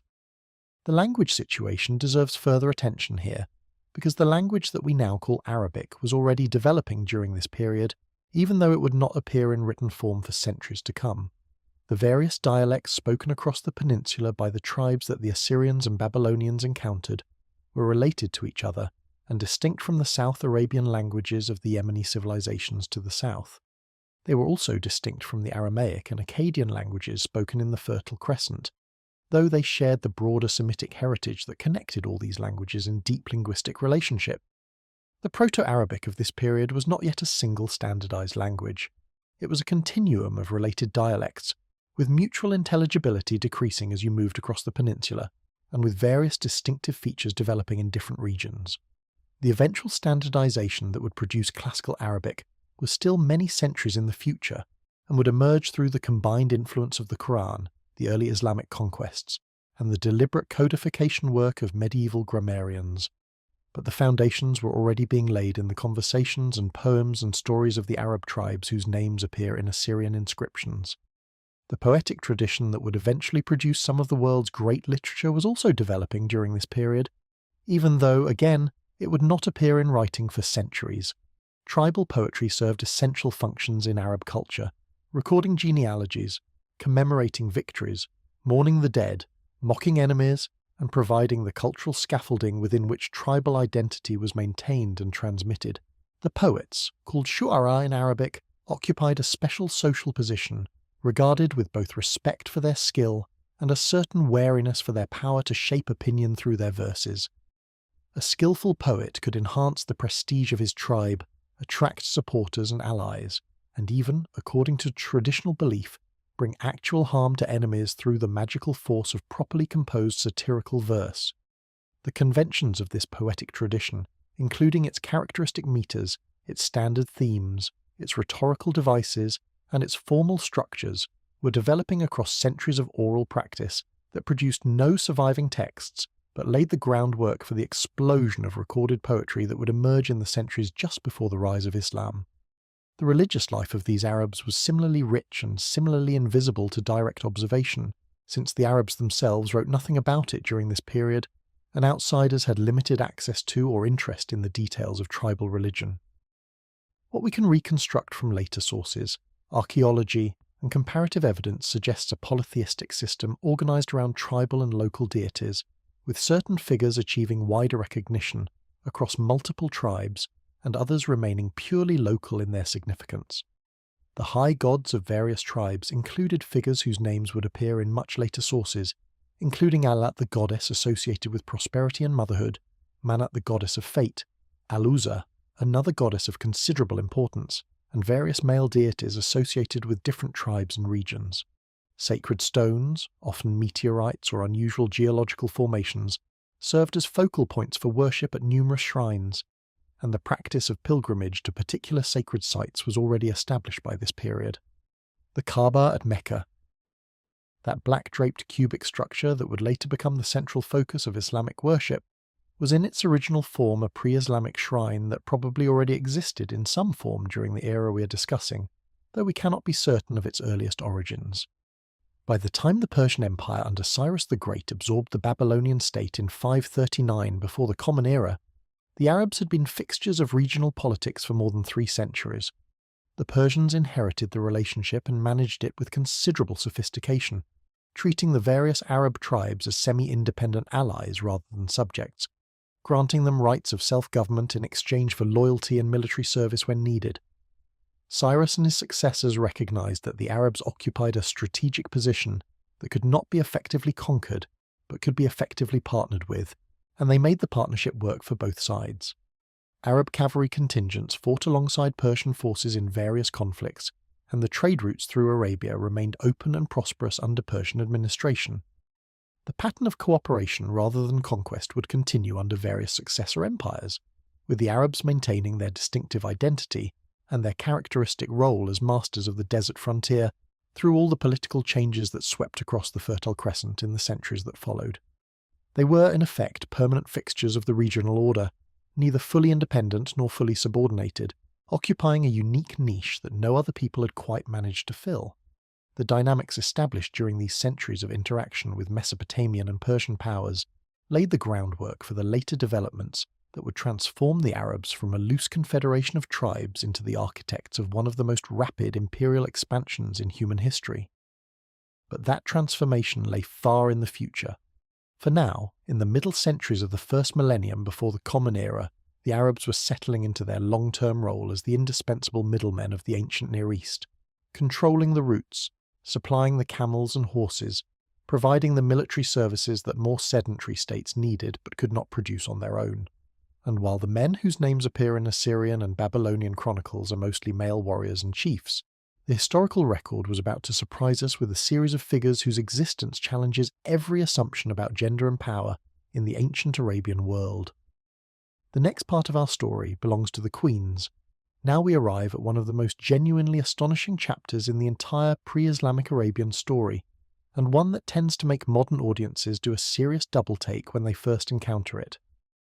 Among all the chiefs and warriors and merchants whose names appear in the cuneiform records of the 8th and 7th centuries before the Common Era, the very first Arab rulers whose names history has preserved for us are not men. They are women, queens ruling in their own right, leading armies, paying or refusing tribute to the Assyrian Empire, and conducting diplomacy on equal terms with the most powerful kings of the age. This is not a footnote or a minor curiosity.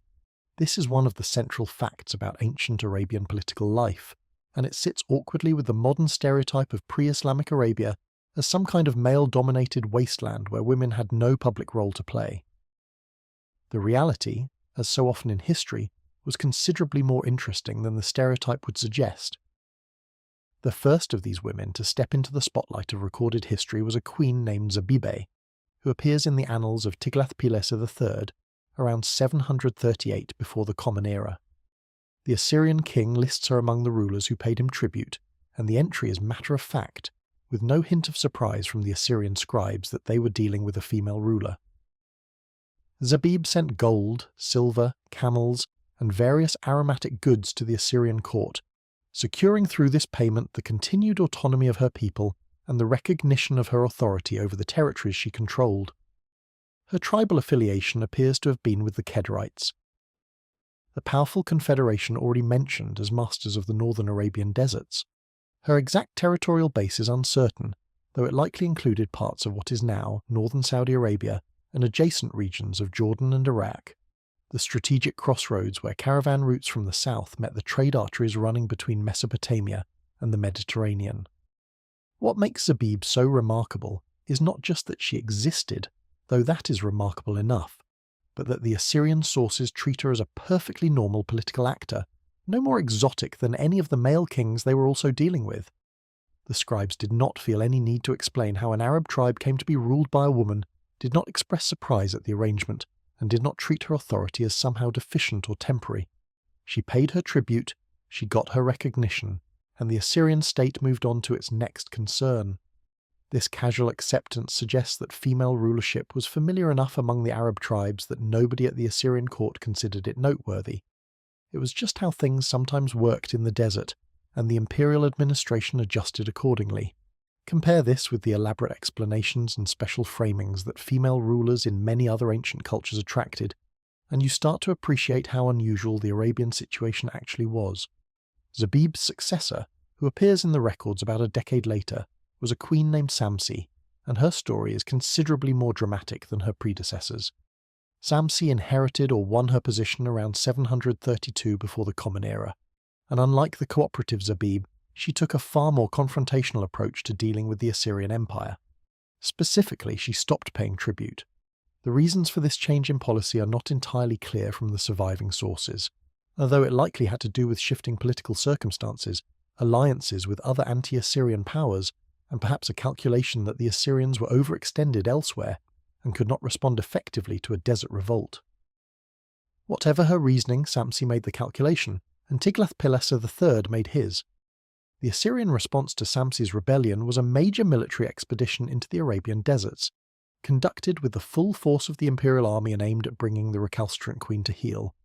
This was no minor punitive raid. The Assyrians took the threat seriously enough to send a substantial professional force, with all the supply problems that operating in the desert involved, because they understood that allowing a successful Arab revolt would undermine their authority across the entire eastern frontier. The campaign culminated in an actual pitched battle, which is itself worth pausing over, because the Arabs of this period did not normally fight pitched battles. Their entire military doctrine emphasized mobility, surprise, raiding, and the avoidance of decisive engagements that could play to the strengths of professional infantry armies. For Samsi to accept battle on Assyrian terms suggests either considerable confidence in her forces or a tactical situation where retreat was impossible. The battle did not go well for Samsi. The Assyrian sources describe a comprehensive defeat, with thousands of Arab warriors killed, vast quantities of camels and other livestock captured, and the queen herself fleeing into the deep desert with the remnants of her forces. The casualties listed in the Assyrian accounts are typically exaggerated, as they always are in royal propaganda, but the broad outline of the victory is clear enough. Samsi's army was broken, her supply system was disrupted, and her ability to resist further Assyrian pressure was crippled. Yet here is where the story gets interesting. Samsi was not killed in the battle, and she was not captured. She escaped with her life and a portion of her forces, and within a relatively short period she had re-established herself sufficiently to negotiate a new arrangement with the Assyrians. The terms of this new arrangement are revealing. Samsi was allowed to retain her queenship and her authority over her people, in exchange for resuming the payment of tribute and accepting an Assyrian military officer, stationed in her territory, to monitor her compliance with the new arrangement. The Assyrian decision to leave her in power rather than installing a more reliable male client raises the obvious question of why.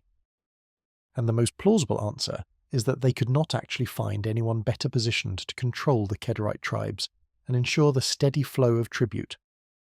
Samsi, even defeated, retained the legitimacy and the network of relationships that made her useful as a vassal ruler, and replacing her would have meant either a costly process of finding and supporting a successor, or simply leaving the territory in chaos. The Assyrians, being practical imperial administrators, chose the path that worked. Samsi continued to rule for many years after her defeat, with the apparent acceptance of her people, conducting the affairs of her tribe under nominal Assyrian oversight that probably mattered far less in daily practice than it did in theoretical political theory. The pattern established by Zabib and Samsi continued through the following century, with multiple Arab queens appearing in the records of Sargon II, Sennacherib, Esarhaddon, and Ashurbanipal. Some of these women are named explicitly, while others appear only in passing references that confirm their existence, without giving us much detail about their lives or reigns. There was Yati, who appears in records of the late 8th century. There was Adia, mentioned in 7th century texts. There was Tabua, who was apparently raised at the Assyrian court before being installed as queen of her people, an arrangement that suggests how systematically the Assyrians had come to incorporate female rulership into their management of the Arab frontier. There was Telhunu, a queen who actively resisted Sennacherib and was eventually defeated and brought back to Assyria as a captive.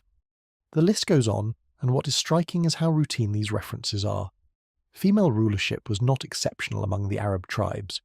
It was a regular feature of the political landscape, occurring frequently enough that the Assyrian administration developed standard procedures for handling it. Tabua's story is particularly fascinating and worth lingering over for a moment, because it illustrates how the Assyrians attempted to manage Arab politics through carefully cultivated personal relationships rather than blunt military force.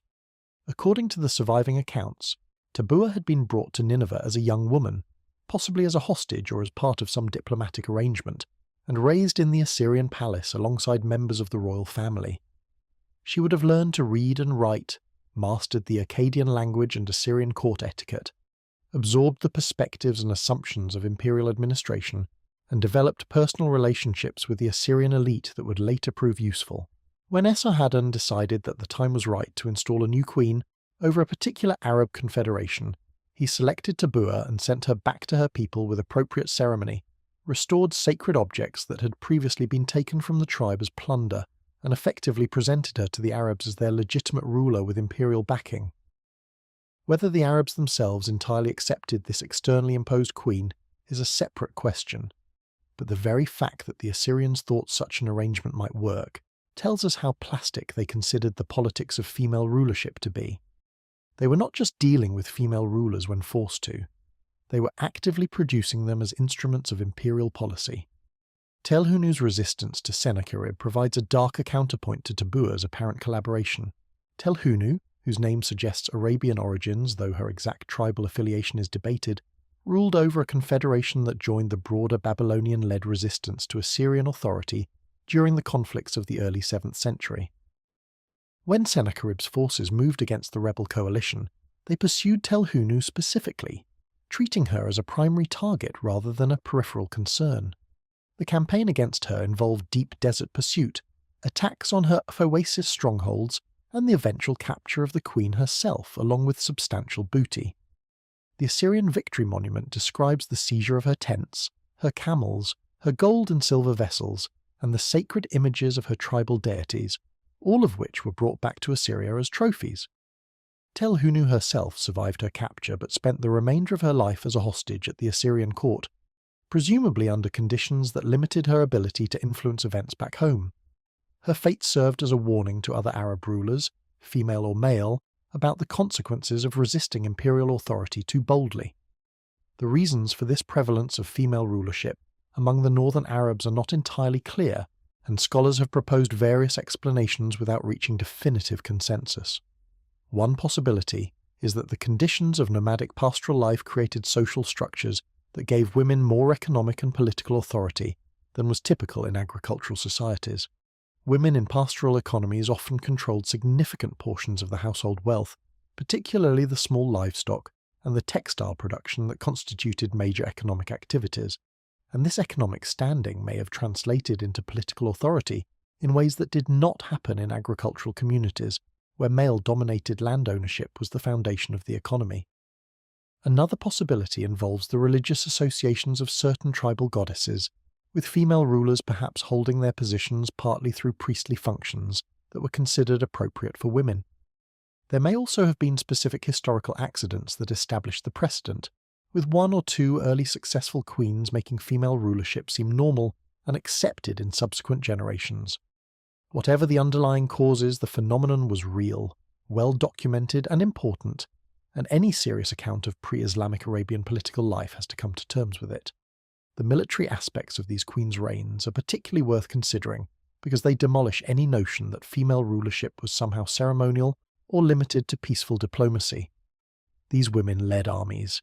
They conducted campaigns. They negotiated with foreign powers from positions of strength. They paid tribute when they had to, and refused tribute when they thought they could get away with it. They commanded the loyalty of warriors who would die in battle on their orders. The cuneiform sources describe Samsi specifically as having led her forces into the engagement against Tiglath-Pileser, suggesting that she was not just a nominal commander but an actual battlefield presence. The image of an Arab queen mounted on a camel leading her troops in person is so contrary to most modern stereotypes of the period that it bears emphasizing. This was not a hypothetical scenario.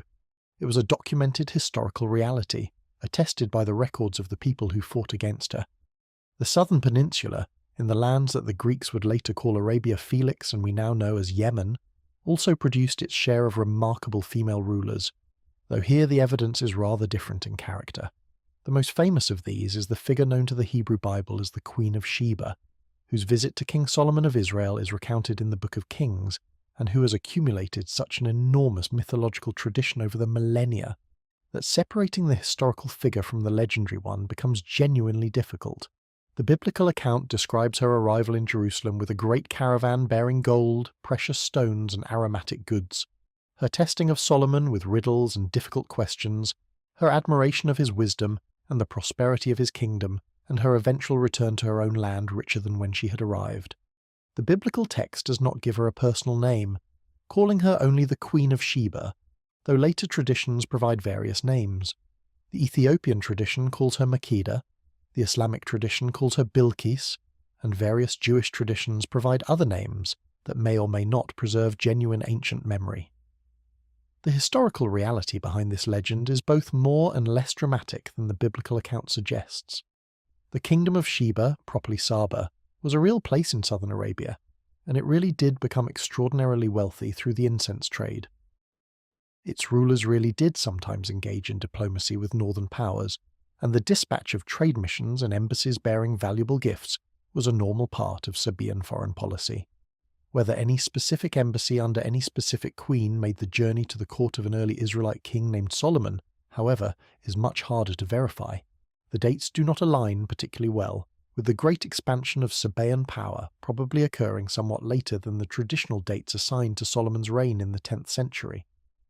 The biblical narrative may preserve a kernel of historical memory about Sabaean diplomatic missions to the north, perhaps generalized or relocated in time as oral tradition reshaped the original events into a more memorable narrative.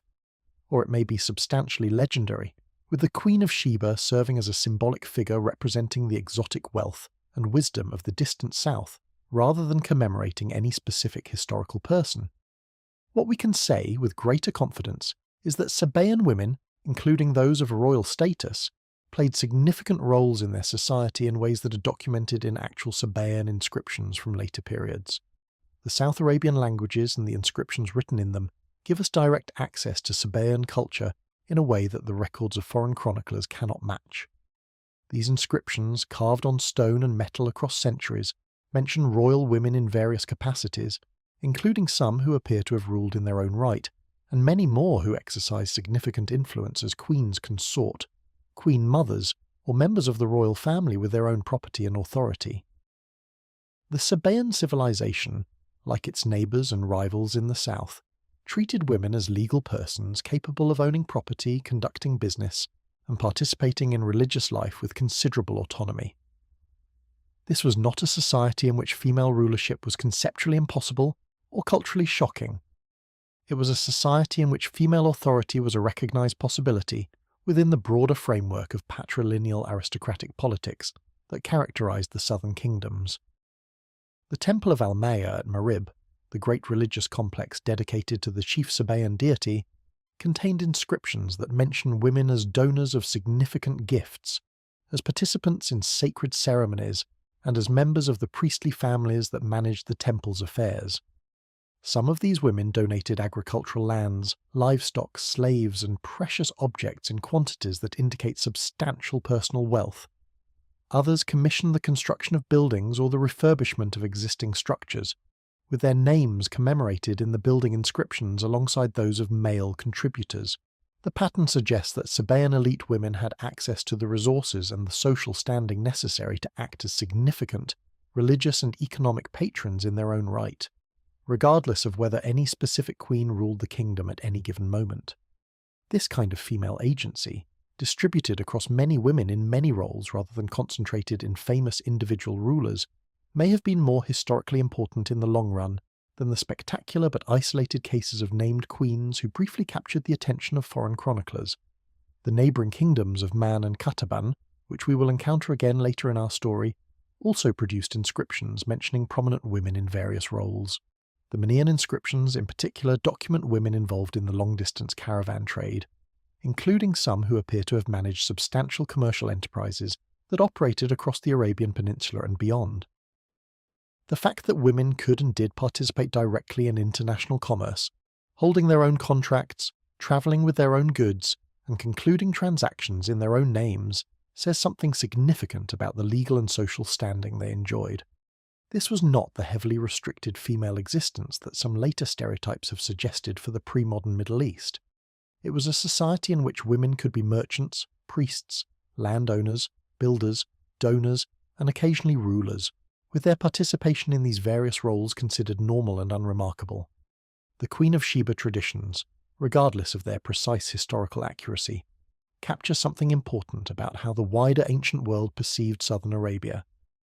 The image of a wise and wealthy female ruler arriving from the distant south, with caravans of luxury goods and the resources to engage with the most powerful king of the day, was not invented from nothing. It reflects genuine knowledge that southern Arabian civilization was wealthy, that its caravans really did travel north with valuable cargoes, that its rulers really did engage in international diplomacy, and that those rulers really could be women. The legend, in other words, sits on top of a substantial historical reality, even if the specific details of the biblical narrative cannot be precisely verified. And the persistence of this legend across cultures and centuries, with versions appearing in Jewish, Christian, Islamic, Ethiopian, and other traditions, testifies to how deeply the figure of the Southern Queen captured imaginations far beyond the regions where she might have actually lived. The various traditions that grew up around the Queen of Sheba over the centuries are themselves a fascinating cultural phenomenon. In the Ethiopian tradition, she becomes the founding ancestor of the Solomonic dynasty that ruled Ethiopia until the 20th century, supposedly bearing Solomon a son named Menelik, who returned to his maternal homeland and established an enduring Ethiopian monarchy, claiming descent from both the Hebrew king and the Sabaean queen. The Islamic tradition gives her the name Bilqis, and elaborates her story with various details, including her conversion to monotheism after meeting Solomon, who is treated in Islamic tradition as a great prophet and king. Jewish midrashic traditions add further details, including stories about her crystal-floored throne room and various magical or supernatural elements. Various medieval European Christian traditions identified her with sibyls and prophetic figures, and her image appeared in countless cathedral sculptures and manuscript illuminations across the Middle Ages. The Queen of Sheba, in her various forms, became one of those cross-cultural figures whose story was retold and adapted by every civilization that encountered the basic narrative, each adding its own concerns and interpretations. Returning to the more historically secure ground of the northern Arabian queens, it is worth examining what their reigns tell us about the actual mechanics of governance in a world without bureaucratic states. These women ruled not through written constitutions, formal council meetings, or tax collection departments, but through personal relationships, demonstrated competence, and the careful management of tribal politics. A queen in this system had to maintain the loyalty of her senior men, provide strategic leadership during periods of crisis, distribute the tribal wealth fairly enough to keep major lineages content, and project sufficient strength outward to deter aggressive neighbours. She had to conduct diplomacy in person, or through trusted representatives, since there were no permanent embassies or diplomatic services. She had to make decisions about war and peace that would directly affect every family in her tribe, and she had to live with the consequences of those decisions herself. The job, in other words, was demanding, dangerous, and required personal qualities of leadership that simply could not be faked or substituted by institutional structures. The economic activities of these royal women extended well beyond the political realm. Queens like Zabib and Samsi controlled substantial trading enterprises, with caravans operating under their authority and tribute relationships extending in multiple directions. They received goods from subordinate tribes, organised the assembly of caravans for long-distance trade, maintained relationships with merchants in foreign cities, and accumulated personal wealth that gave them independent economic power beyond their tribal positions. Some of this wealth went into the elaborate ornaments and jewellery that were status symbols of their position, while some of it went into building patronage networks of supporters and clients who depended on their generosity for their own prosperity. The combination of political authority and economic resources made these queens substantial figures in regional affairs, capable of shaping outcomes that mattered to people across enormous geographic distances. There are intriguing hints in the archaeological record of how these queens were commemorated after their deaths, though the evidence is fragmentary and often difficult to interpret. Certain elaborate tombs from this period in the northern Arabian deserts contain rich grave goods and architectural features that suggest the burial of important persons, and some scholars have argued that particular tombs may have been those of named queens whose stories appear in the cuneiform sources. Without inscriptions explicitly identifying the occupants, however, these identifications remain speculative. What is clear is that wealthy and powerful women existed in this society, that they accumulated impressive material possessions during their lives, and that some portion of these possessions accompanied them into their graves where archaeologists eventually recovered them. The grave goods include gold ornaments, silver jewellery, beads of carnelian and lapis lazuli imported from distant sources, bronze and copper implements, and the occasional iron object that would have been particularly valuable in this period when iron technology was still relatively new. The cumulative impression is of a society in which female wealth and status were normal features rather than rare exceptions. The end of the era of named Arab queens corresponds roughly with the end of Assyrian dominance in the region, after which the surviving sources become considerably thinner and more fragmentary. The Neo-Babylonian period preserved fewer detailed records of Arab affairs than the Assyrian period had, and the subsequent Persian period preserved even less in terms of specific names and individual personalities. This does not necessarily mean that female rulership ended at this point. It may simply mean that the change in dominant powers altered the pattern of record-keeping in ways that obscured what was actually happening on the ground. The political traditions of the Arab tribes had their own internal momentum and would not have suddenly transformed just because the imperial powers of the north changed their administrative procedures. Female rulers probably continued to appear among the Arab tribes throughout the following centuries, though the historical record loses sight of them for a time before they reappear in different forms during the late pre-Islamic and early Islamic periods. It is worth noting, before moving on, that the existence of these queens has not always received the attention it deserves in standard historical narratives. For much of the modern era, accounts of pre-Islamic Arabia emphasized the patriarchal aspects of tribal society, the supposed seclusion of women, and various other elements that fit comfortably with later stereotypes about the region. The named queens of the Assyrian sources sometimes appeared in scholarly treatments, but rarely received the prominence they merited given how significant they actually were. More recent historical work has been more willing to take this material seriously, recognizing that the absence of female rulers from many later periods does not mean they had been absent in earlier ones. The recovery of these women's stories, even in fragmentary form, has been an important part of correcting an unbalanced historical narrative and giving us a more accurate picture of what ancient Arabian society actually looked like. The deeper question of why this pattern of female rulership was apparently more common among the northern Arabs than among the southern Arabian kingdoms remains intriguing. The southern civilizations, with their settled cities, agricultural economies, and elaborate religious institutions, generally followed the pattern of male hereditary rulership that characterized most ancient Near Eastern monarchies, even though they recognized female authority within other social roles. The northern nomadic and semi-nomadic tribes, with their more flexible social structures and their reliance on personal qualities of leadership rather than inherited institutional positions, apparently provided more space for women to rise to the top political positions. This suggests that the relationship between settled civilization and gender hierarchy may be more complex than is sometimes assumed, with the simpler nomadic life perhaps allowing for forms of female authority that more elaborate settled societies tended to constrain. Whether this generalization holds up across other comparisons is a question for specialist research, but the Arabian evidence at least invites the consideration of such possibilities. Looking back at the era of the desert queens from our modern vantage point, what stands out is how completely these women fit into their society without being treated as anomalies. They were not the female warriors of legend, fighting for acceptance in a male world that was reluctant to admit them. They were normal political actors operating within a system that recognized their authority as legitimate and effective. They negotiated, fought, paid tribute, refused tribute, formed alliances, and shaped events through the same kinds of decisions that male rulers made in the same circumstances. The Assyrian Empire, that ultimate masculine military machine, dealt with them as equals and made arrangements with them as it would with any other regional power. The fact that we find this surprising tells us more about our own cultural assumptions than about the ancient world we're trying to understand.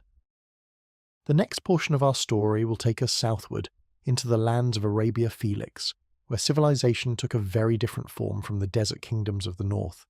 There we will find the great agricultural and engineering achievements of the southern peoples, the extraordinary hydraulic projects that turned monsoon rain into accumulating wealth, and the sophisticated urban culture that produced the Sabaean inscriptions, the fortified cities of the Yemeni highlands, and ultimately the international trading empires whose caravans carried the riches of the south to the markets of the entire ancient world. The shift from the queens of the desert to the engineers of the highlands will take us into a different register of historical achievement, but the underlying continuity of Arabian civilization remains intact, with each region contributing its own distinctive elements to the larger tapestry that we are gradually unfolding. The southern third of the Arabian Peninsula, the region that ancient Greek and Roman writers called Arabia Felix, and that we now know primarily as Yemen, was a different world from the desert kingdoms we have been exploring. Where the north was characterized by mobility, tribal politics, and the harsh logic of survival in extreme aridity, the south enjoyed a fundamentally different relationship with water, with land, and consequently with civilization itself. The mountains of Yemen rise to elevations exceeding 3,000 meters, and these high terrains catch the moisture-laden winds blowing in from the Indian Ocean during the monsoon seasons. The result is something that seems almost paradoxical, given the region's location near the equator and adjacent to some of the driest deserts on Earth. Yemen receives substantial rainfall, particularly in its highland zones, and this rainfall, properly captured and managed, can support agriculture as productive as anything found in the more famous river valley civilizations to the north. The ancient inhabitants of this favoured region understood their geographic blessing perfectly well, and they spent the better part of 2,000 years developing the engineering systems necessary to make the most of it.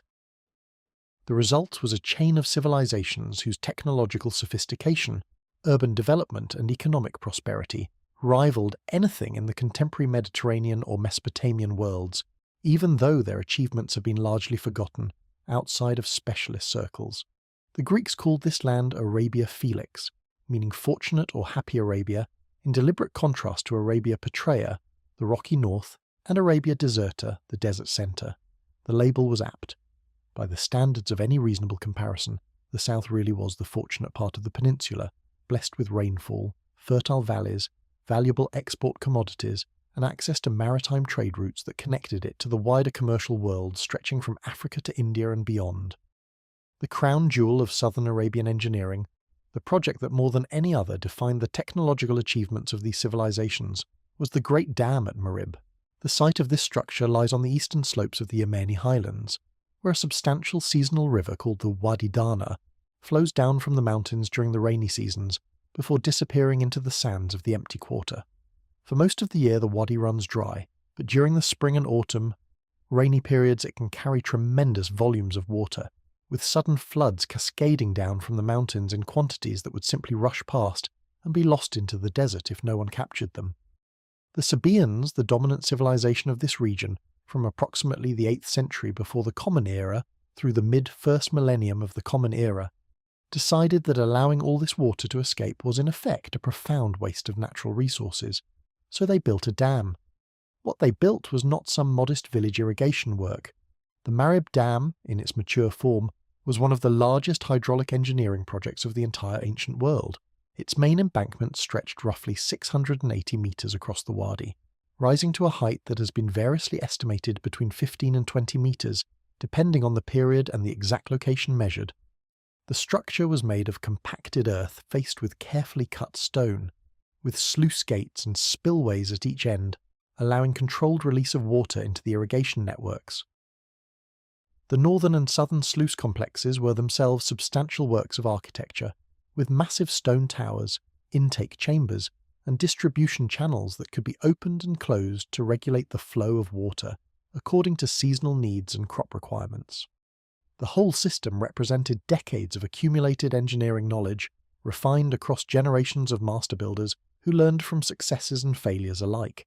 The water captured by the Marib Dam was distributed through an elaborate network of canals that radiated outward into the cultivable land of the Marib Oasis.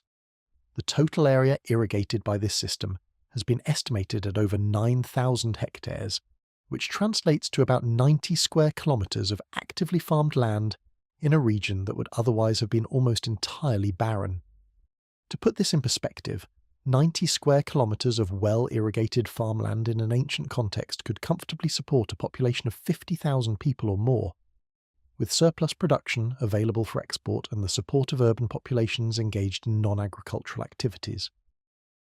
The Marib Oasis, fed by the dam and its associated canal networks, became one of the most productive agricultural regions in the entire ancient Near East, producing grain, dates, vegetables, and various aromatic plants whose cultivation required reliable water supplies.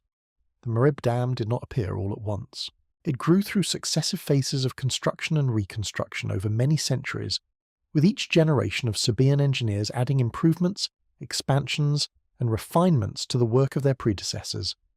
The earliest phases probably date to the 8th or 7th century before the Common Era, with major reconstructions documented in inscriptions from the 5th and 4th centuries, and significant repairs and expansions continuing well into the period of the Common Era. The inscriptions left by various Sabaean rulers commemorate their contributions to the dam, listing the amounts of stone moved, the lengths of channels constructed, and the labour mobilised for the work. Reading these inscriptions, you can practically hear the pride of ancient engineers showing off what they had accomplished, in the same way that modern infrastructure projects get plaques commemorating the politicians who funded them, though the Sabaean version focused more on the actual technical achievements than on political branding. The labour required to build and maintain such a structure was substantial, and its organisation tells us important things about Sabaean society. This was not slave labour in any simple sense, though slaves certainly existed in southern Arabian society and contributed to various forms of work. The dam construction appears to have been organised through a system that combined obligatory labour service from free citizens, professional specialist workers including stonecutters and engineers, and the deliberate mobilization of resources by the central authority of the Sabaean state. The Temple of Al-Maka, the chief Sabaean deity, played a significant role in coordinating these efforts, with major construction projects often dedicated to the god and conducted under religious sanction. The result was a system in which infrastructure development carried both practical economic significance and powerful religious symbolism, with the dam itself becoming something close to a sacred object whose maintenance was a religious obligation as much as a practical necessity. The maintenance challenges that the dam faced were considerable, and they explain much about why the structure required continuous attention across centuries.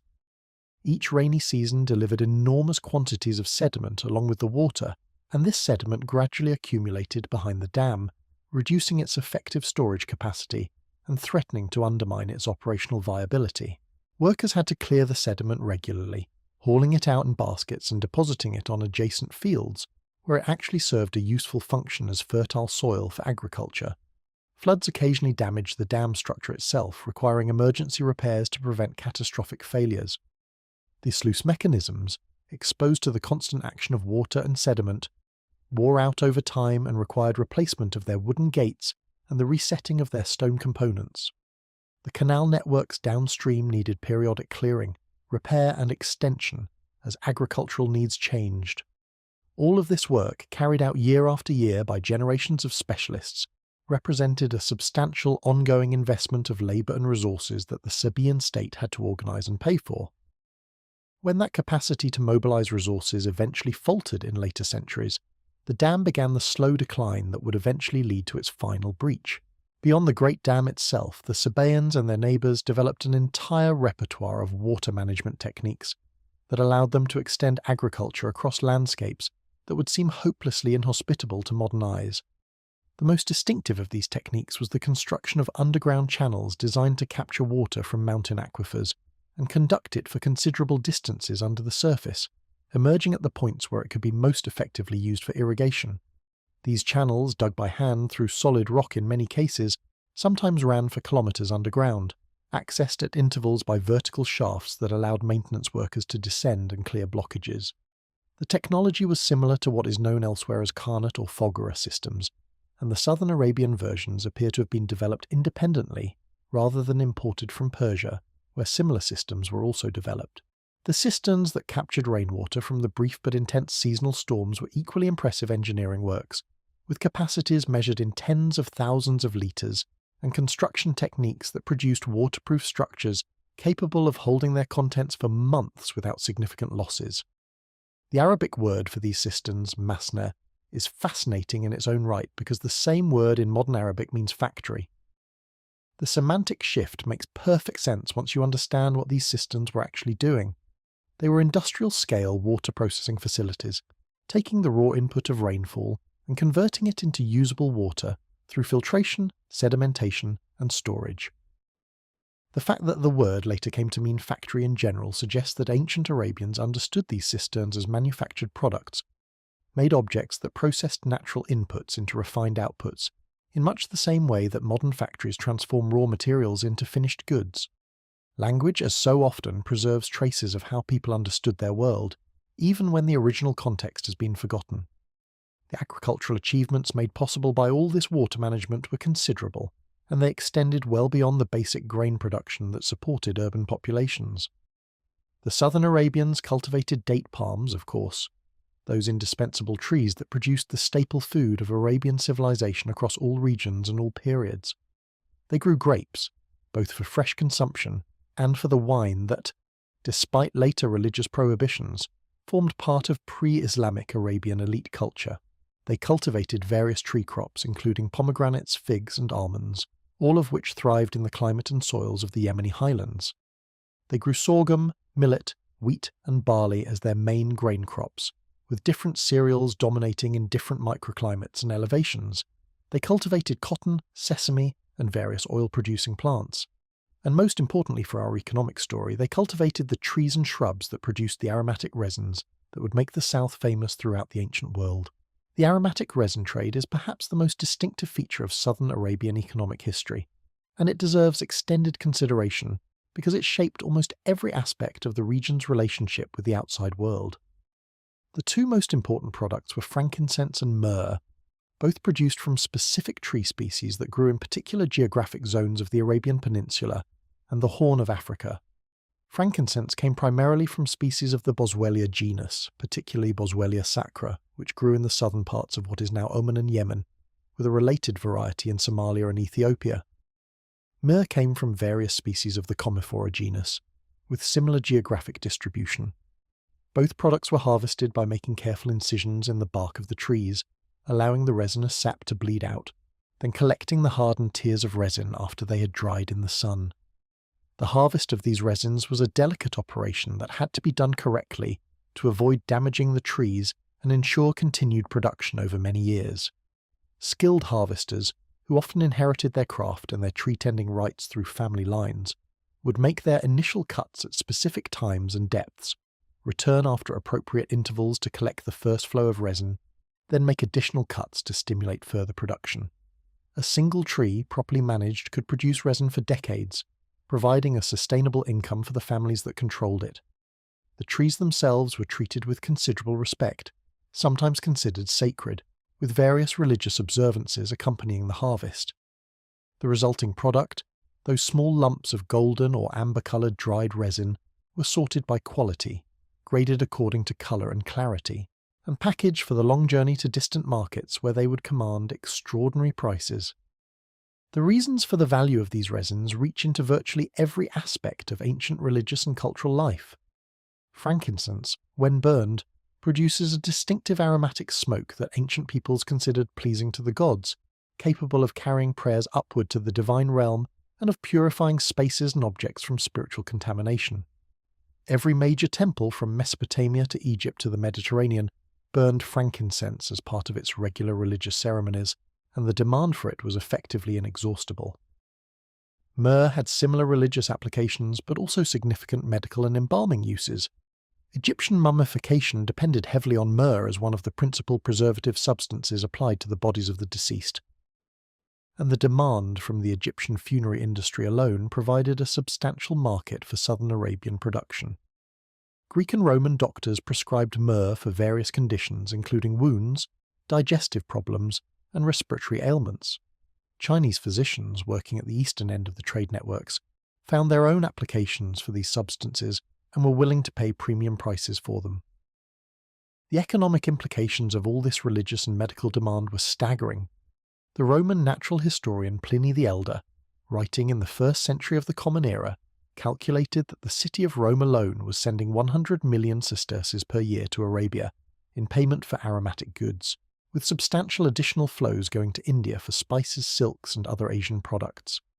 He complained bitterly about this drain of Roman silver to support what he considered frivolous consumption, but the demand continued regardless of his complaints, because the religious and cultural roles of these substances made them effectively essential to Roman life. The southern Arabian kingdoms, sitting at the source of frankincense and myrrh and controlling the trade routes through which they reached Mediterranean markets, accumulated wealth on a scale that allowed them to build substantial cities, maintain professional armies, and support sophisticated cultural life including literature, religion, and the visual arts. The actual mechanics of the incense trade involved a long-distance caravan system that has rightly been called one of the great commercial achievements of the ancient world.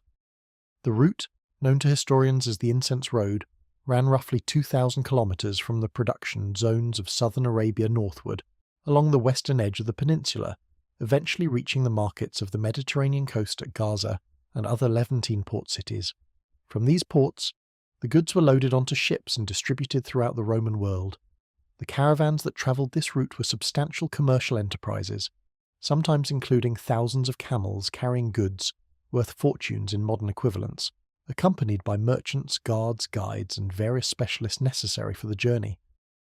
The trip took months to complete, with regular stops at oasis towns where the caravans could rest, water their animals, exchange information, and pay the various tolls and taxes that local authorities extracted in exchange for safe passage. The oasis towns along the Incense Road developed their own significant economies based on servicing the caravan trade. Places like Dedan, Hegra, Petra at its later flowering, and various other way stations grew wealthy by providing food, water, lodging, security, and various other services to the merchants passing through. The relationship between the caravans and the local communities was carefully regulated by traditional codes that protected both parties, with the merchants paying agreed tolls in exchange for guaranteed safe passage and the local authorities responsible for compensation if anything was stolen within their territory. The system worked well enough that it operated more or less continuously for centuries, with substantial volumes of high-value goods moving regularly across what would otherwise have been impossibly dangerous terrain. The desert tribes who controlled the routes had every incentive to maintain the system, since their wealth depended on the continued flow of trade, and any predatory behaviour that disrupted the trade would ultimately harm their own economic interests. While the overland incense road handled the bulk of the trade, the southern Arabians also developed sophisticated maritime commerce that connected their region directly with the wider Indian Ocean world. The monsoon winds that brought rainfall to Yemen also provided the propulsive force for sailing vessels, and ancient mariners learned to time their voyages to take advantage of the seasonal pattern. From late spring through late summer, the southwest monsoon blew steadily, carrying ships from Arabia eastward across the Indian Ocean to the western coast of India in voyages that could be completed in a few weeks of relatively reliable sailing. From late autumn through early spring, the northeast monsoon reversed the pattern, carrying ships back westward to Arabian ports loaded with Indian goods. This seasonal pattern made Indian Ocean commerce predictable in ways that other ancient maritime trade could not match, allowing merchants to plan their activities around known schedules of departure and return. The goods that flowed through this maritime network were various and valuable. From India came spices, particularly pepper, but also cinnamon, ginger, and various other aromatic and culinary substances that Mediterranean markets craved. From India also came textiles, including the high-quality cotton fabrics for which the subcontinent was famous, gemstones from the various mining regions of the Deccan and Ceylon, and manufactured goods of various kinds. From the African coast came ivory, gold, slaves, exotic woods, and various other commodities that found ready markets in both Arabia and the Mediterranean. From Southeast Asia came certain spices, particularly cloves and nutmeg from the famous Spice Islands, that travelled enormous distances through complex networks of intermediate traders before reaching Arabian markets. The southern Arabian merchants sat at the centre of this commercial web, profiting from their geographic position and from the navigational expertise that allowed them to participate directly in long-distance maritime trade, rather than being limited to passive intermediation. The cities that grew up on the basis of all this commercial wealth were substantial urban centres by any standard. Marib, the capital of the Sabaean kingdom, contained an estimated 30 to 50,000 inhabitants at its peak, with monumental temples, royal palaces, defensive walls, planned street networks, and elaborate residential quarters housing populations from various social levels. The Awam Temple of Al-Makkah at Marib, the great oval-shaped religious complex, was one of the largest religious buildings in the entire ancient world outside of the Egyptian temples, with a sanctuary that could hold thousands of worshippers and a complex of supporting buildings that functioned as a religious, economic, and political centre for the entire kingdom. The walls of the temple precinct were inscribed with thousands of texts, recording royal achievements, recording temple endowments, recording the resolution of legal disputes, recording the various activities that constituted the public life of the Sabaean state. Other Sabaean cities like Sirwa, Nashkum, and Yathil provided regional centres for administration and commerce, each with its own temples, palaces, and merchant quarters. The Temple of Al-Makkah at Sirwa, built earlier than the Great Temple at Marib, and reflecting an earlier phase of Sabaean architectural development, preserves some of the best surviving examples of the distinctive Sabaean style, with its precisely cut limestone blocks, its monumental carved doorways, and its inscriptions in the elegant geometric script that South Arabian civilizations developed independently of the alphabets used elsewhere in the ancient world. The script itself, called Musnad in modern scholarship, was used for both monumental inscriptions on stone and for everyday writing on softer materials including wooden tablets and papyrus, that have only recently begun to be recovered in significant quantities through new archaeological work in the Yemeni interior. The Man kingdom, centred on the city of Karno in the Wadi Jav, occupied a position somewhat to the north and west of the Sabaean heartland and developed its own distinctive culture and political structures. The Manaeans, as they're called in classical sources, specialised particularly in the long-distance caravan trade, and their merchants are documented at points all along the Incense Road, including settlements as far north as the oasis of Dedan in northwestern Arabia, where Manaean merchant communities maintained permanent presences for generations. The Manaean inscriptions provide some of our best evidence for how the actual mechanics of long-distance commerce operated, including detailed records of contracts, partnerships, debt obligations, and the various legal procedures that allowed merchants to conduct business across vast distances and political boundaries. The Qatabanian kingdom, located further south, controlled important agricultural territories and trade routes in the central highlands of Yemen. Their capital at Timna featured monumental architecture, including a remarkable temple complex and an impressive city wall that has been extensively excavated.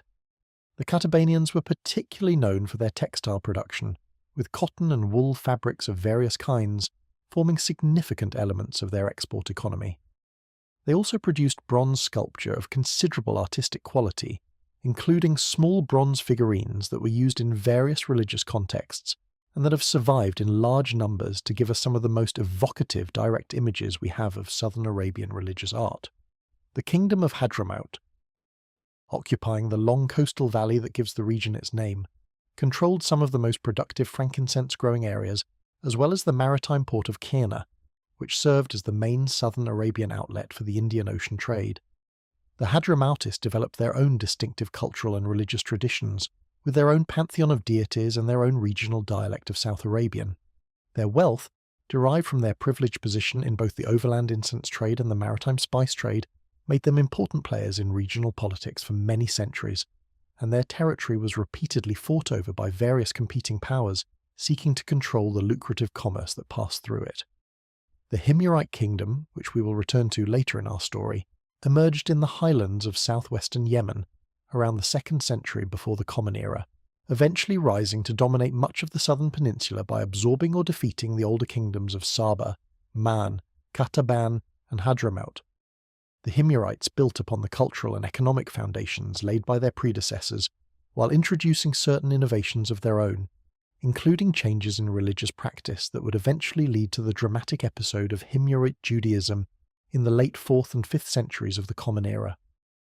The story of how the Himyarites consolidated their power and what they did with it forms a central thread in the history of late pre-Islamic Arabia, and we will give it the attention it deserves when we reach that point in our narrative. The cultural achievements of the southern Arabian civilizations went well beyond their hydraulic engineering and their commercial enterprises. They produced literature, though most of it is lost, with surviving traces in the form of inscriptions that hint at richer traditions of poetry, royal annals, and religious texts. They developed sophisticated legal systems with detailed codes governing property, marriage, inheritance, commercial transactions, and various other aspects of social life. They maintained calendars, including a distinctive system based on lunar months and named for the various deities of their pantheon. They produced art in various media, including the bronze sculpture already mentioned, plus stone reliefs, jewellery, ceramics, and various luxury goods that demonstrated technical mastery and aesthetic sensibility. The picture that emerges from all of this, when assembled carefully from the fragmentary evidence, is of civilizations as complex and accomplished as anything in the contemporary Mediterranean world, even if their achievements have been less thoroughly documented and remembered. The eventual decline of the southern Arabian civilizations resulted from a combination of factors that played out over several centuries: climate change, with shifts in the monsoon patterns that had originally made the region prosperous, reduced agricultural productivity, and made the maintenance of the elaborate hydraulic systems increasingly difficult. The famous final breach of the Marib Dam, which occurred in the 6th century of the Common Era after centuries of progressive deterioration, was traditionally seen as a catastrophic single event, but is better understood as the culmination of long-term decline rather than its cause. Political instability, including the wars between Himyar and its various rivals, and the eventual interventions of Aksumite and Persian foreign powers that we will discuss later, weakened the central authorities responsible for maintaining infrastructure. Trade route shifts, including the gradual development of direct Roman-Indian maritime commerce that bypassed the Arabian intermediaries, reduced the commercial revenues that had funded southern Arabian prosperity. Religious changes, including the spread of Christianity and Judaism in the late pre-Islamic period followed eventually by the rise of Islam, transformed the cultural environment in which the older institutions had operated. What remained, after all the decline and transformation, was a substantial cultural and technological inheritance that would shape Arabian civilization in the centuries that followed. The agricultural techniques developed in southern Arabia spread to other regions of the peninsula, where they continued to support life in oasis communities long after the great kingdoms had fallen. The trade networks established by southern Arabian merchants persisted in modified forms, with new political authorities taking over the routes but maintaining the basic patterns of commerce. The cultural achievements, including the literary, artistic and architectural traditions, contributed to the broader Arab cultural identity that would emerge during the early Islamic period. Even the hydraulic technologies survived, with descendants of the ancient water management systems still functioning in remote parts of Yemen and Oman down to the modern era, monuments to the engineering knowledge that transformed monsoon rain into civilization.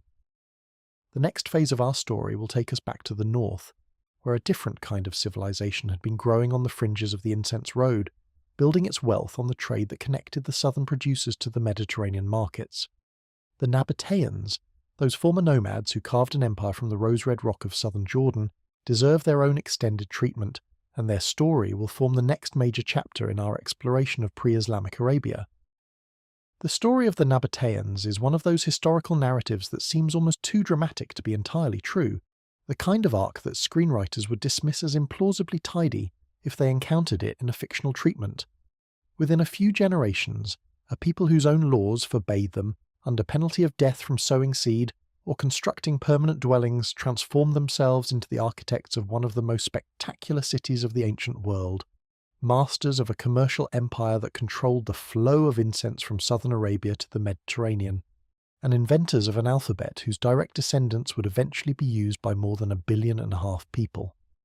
The journey from desert nomads to royal urban dwellers took roughly 3 centuries, and it represents one of the most rapid and complete cultural transformations documented in ancient history. How they accomplished this, and what it cost them, makes for a story worth telling carefully. The Nabateans first appear in the historical record in the late 4th century before the Common Era, in the chaotic decades following the death of Alexander the Great. The successor wars that fragmented Alexander's empire created opportunities for various peripheral peoples to assert themselves, and the Nabateans took full advantage. They had been wandering the deserts of southern Jordan and adjacent areas for generations before this point, but they had been one of many similar tribal groups, with no special prominence to distinguish them from the broader population of Arab nomads who occupied this region. What changed was their gradual realization that the territory they happened to control sat directly across the most lucrative trade routes of the age, and that with the right combination of military capability, political organization, and commercial sophistication, they could turn this geographic accident into the foundation of substantial wealth. The original Nabatean homeland centered on the rocky highlands of southern Jordan, particularly the area around what is now the famous archaeological site of Petra, though their actual territorial control extended much further into the Negev desert, parts of the Hijaz, and various adjacent regions. The terrain here is dramatic and difficult, characterized by deep canyons cut into multicolored sandstone, rugged mountain ranges that provide natural defensive positions, and small valleys with seasonal streams that could support limited agriculture and considerable herding. For nomadic peoples accustomed to moving with their flocks across vast distances, this country provided ideal conditions for the lifestyle they had inherited from their ancestors. For settled peoples accustomed to defending defined territories with city walls and standing armies, the same country was nearly impossible to control effectively, with too many hidden valleys and natural fortresses for any organized military force to systematically pacify. The earliest historical mention of the Nabateans comes from a Greek historian named Hieronymus of Cardia, who served in the army of Antigonus the One-Eyed, one of the Macedonian generals competing for control of Alexander's Eastern Empire. In 312 before the Common Era, Antigonus dispatched a force under the command of his general Athenaeus to attack the Nabateans and seize their accumulated wealth. The expedition initially appeared successful, with Athenaeus catching the Nabateans absent from their main encampment, plundering their valuables, and beginning a withdrawal back toward Macedonian territory. The Nabateans, however, returned home, discovered what had happened, and immediately gave chase. They caught the heavily laden Macedonian force, attacked it without warning, and destroyed it almost completely, killing Athenaeus along with the great majority of his men. The handful of survivors who made it back to report on the disaster brought with them an important lesson about the costs of underestimating these supposedly primitive desert dwellers. Antigonus, refusing to accept defeat, sent a second expedition under the command of his son Demetrius, the future Demetrius the Besieger, a man who would eventually become one of the most famous military commanders of the Hellenistic age. Demetrius approached the situation more cautiously than his predecessor, attempting to negotiate with the Nabateans rather than relying purely on military force. The negotiations produced a settlement that allowed both sides to claim some measure of success, with the Nabateans paying token tribute in exchange for being left in peace. Demetrius returned home with a face-saving treaty, rather than the comprehensive victory his father had wanted, but he avoided the catastrophe that had befallen Athenaeus. A third Macedonian effort sometime later met with no greater success, and after these various failures, the successor states largely abandoned the attempt to subdue the Nabateans by force, settling instead for a tense coexistence that left the desert kingdom effectively independent. Hieronymus left us a remarkable description of Nabatean society as it existed at this earlier stage of their historical visibility, and the picture he draws is fascinating in its insistence on the rigorous nomadic discipline these people imposed on themselves. According to his account, the Nabateans had laws strictly prohibiting them from sowing grain, planting fruit trees, drinking wine, or building houses. Anyone who violated these prohibitions faced death as the punishment, with no exceptions and no negotiations. The reasoning behind these draconian rules was strategic. The Nabatean leaders had calculated that as long as their people remained completely mobile, with no fixed assets that could be threatened, no agricultural lands that needed defending, no permanent settlements that could be besieged, they would remain effectively immune to conquest by the more powerful settled states surrounding them. An enemy could enter Nabatean territory, but would find nothing to attack, no population centres to capture, no harvest to seize, just empty land and the occasional encounter with mobile bands that could disappear into the desert at the first sign of trouble. The wealth they accumulated, despite this prohibition on settled accumulation, was kept in the form of valuable portable goods, particularly the silver and gold they received as payment for the various services they provided to travelling merchants. They also stored substantial quantities of valuables in hidden underground chambers cut into the sandstone, locations known only to a few trusted individuals and protected by the difficulty of finding them in the trackless desert.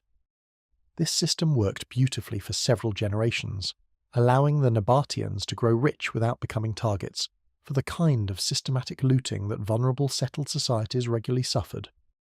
They had figured out, in effect, that wealth without infrastructure was harder to steal than wealth combined with cities and farms, and they had structured their entire society around this insight.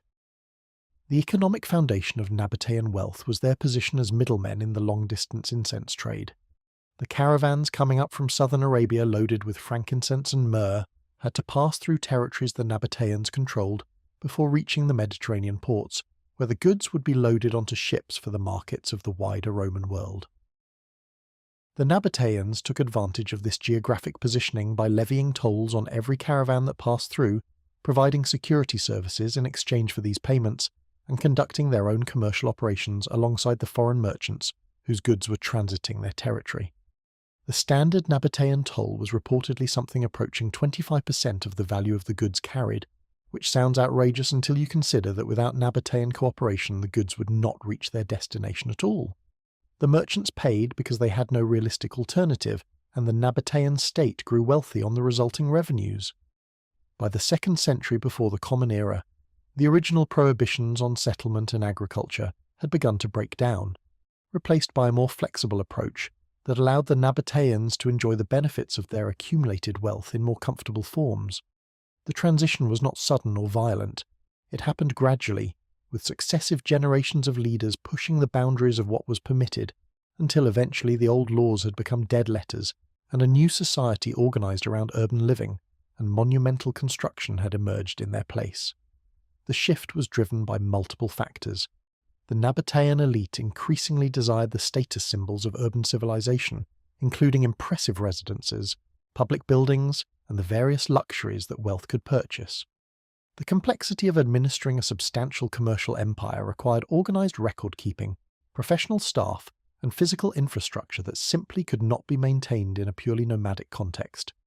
And the threats that had originally justified the rigorous mobile lifestyle had diminished, with the Hellenistic states increasingly preoccupied with their own internal conflicts and less able to project power into the southern desert. The result of this transformation was the construction of Petra, that astonishing city carved partly from the living rock and partly built in conventional masonry, which became the Nabatean capital and the most spectacular monument to their cultural achievement. The site itself was chosen with characteristic Nabatean strategic intelligence. Petra sits in a basin surrounded by towering sandstone cliffs, accessible primarily through a narrow winding gorge known as the Sek, which can be defended by a small force against vastly superior numbers. The natural fortifications meant that even after the Nabateans had abandoned their old commitment to mobility, they retained much of the security advantage that had originally made them invincible. An enemy who reached Petra would find a city that could be defended for considerable periods, and capturing it would be enormously costly even if eventually possible.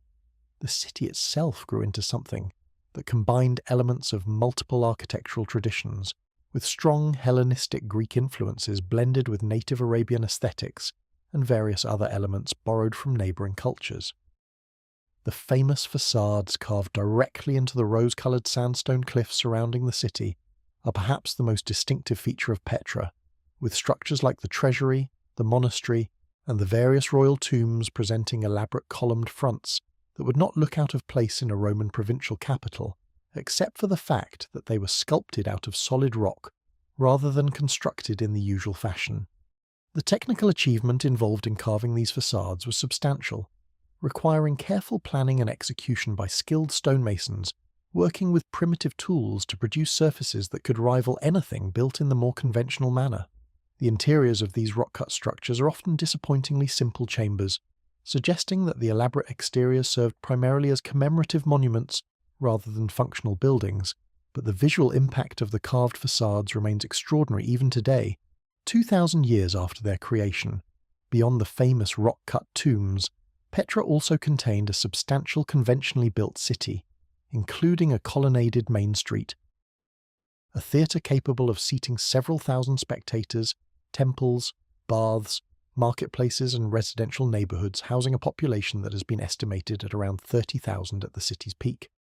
The residential areas show that Nabatean elite households had thoroughly embraced the standards of Hellenistic comfort, with their homes featuring multiple rooms organised around interior courtyards, decorated with painted plaster and mosaic floors, equipped with the latest conveniences including running water in some cases, and elaborate dining facilities for entertaining guests. The merchant princes who built these homes were a long way, both literally and metaphorically, from the ancestors who had been forbidden under penalty of death from constructing any permanent dwelling. The truly remarkable engineering achievement at Petra, however, was not the dramatic carved facades, but rather the hidden hydraulic system that made the city possible in the first place. Petra sits in a region with limited natural water resources, and supporting a population of 30,000 people in such an environment required water management on a scale and at a level of sophistication that puts most modern systems to shame. The Nabatean engineers who designed the Petra water system created a network of aqueducts, channels, cisterns and dams that captured every drop of water that fell in the surrounding mountains during the brief rainy seasons and stored it for use during the long dry periods. The system included channels carved into the rock walls of the Sik itself, conducting water along the sides of the gorge that visitors today walk through on their way into the city. It included covered aqueducts that protected water from evaporation and contamination as it flowed across exposed terrain. It included settling basins that allowed sediment to drop out before the water reached the cisterns where it would be stored. It included pressurized pipe systems that delivered water to specific locations within the city under controlled flow. The total capacity of the Petra water system has been estimated at sufficient to provide each resident with around 400 litres of water per day, which compares favourably with consumption rates in many modern cities.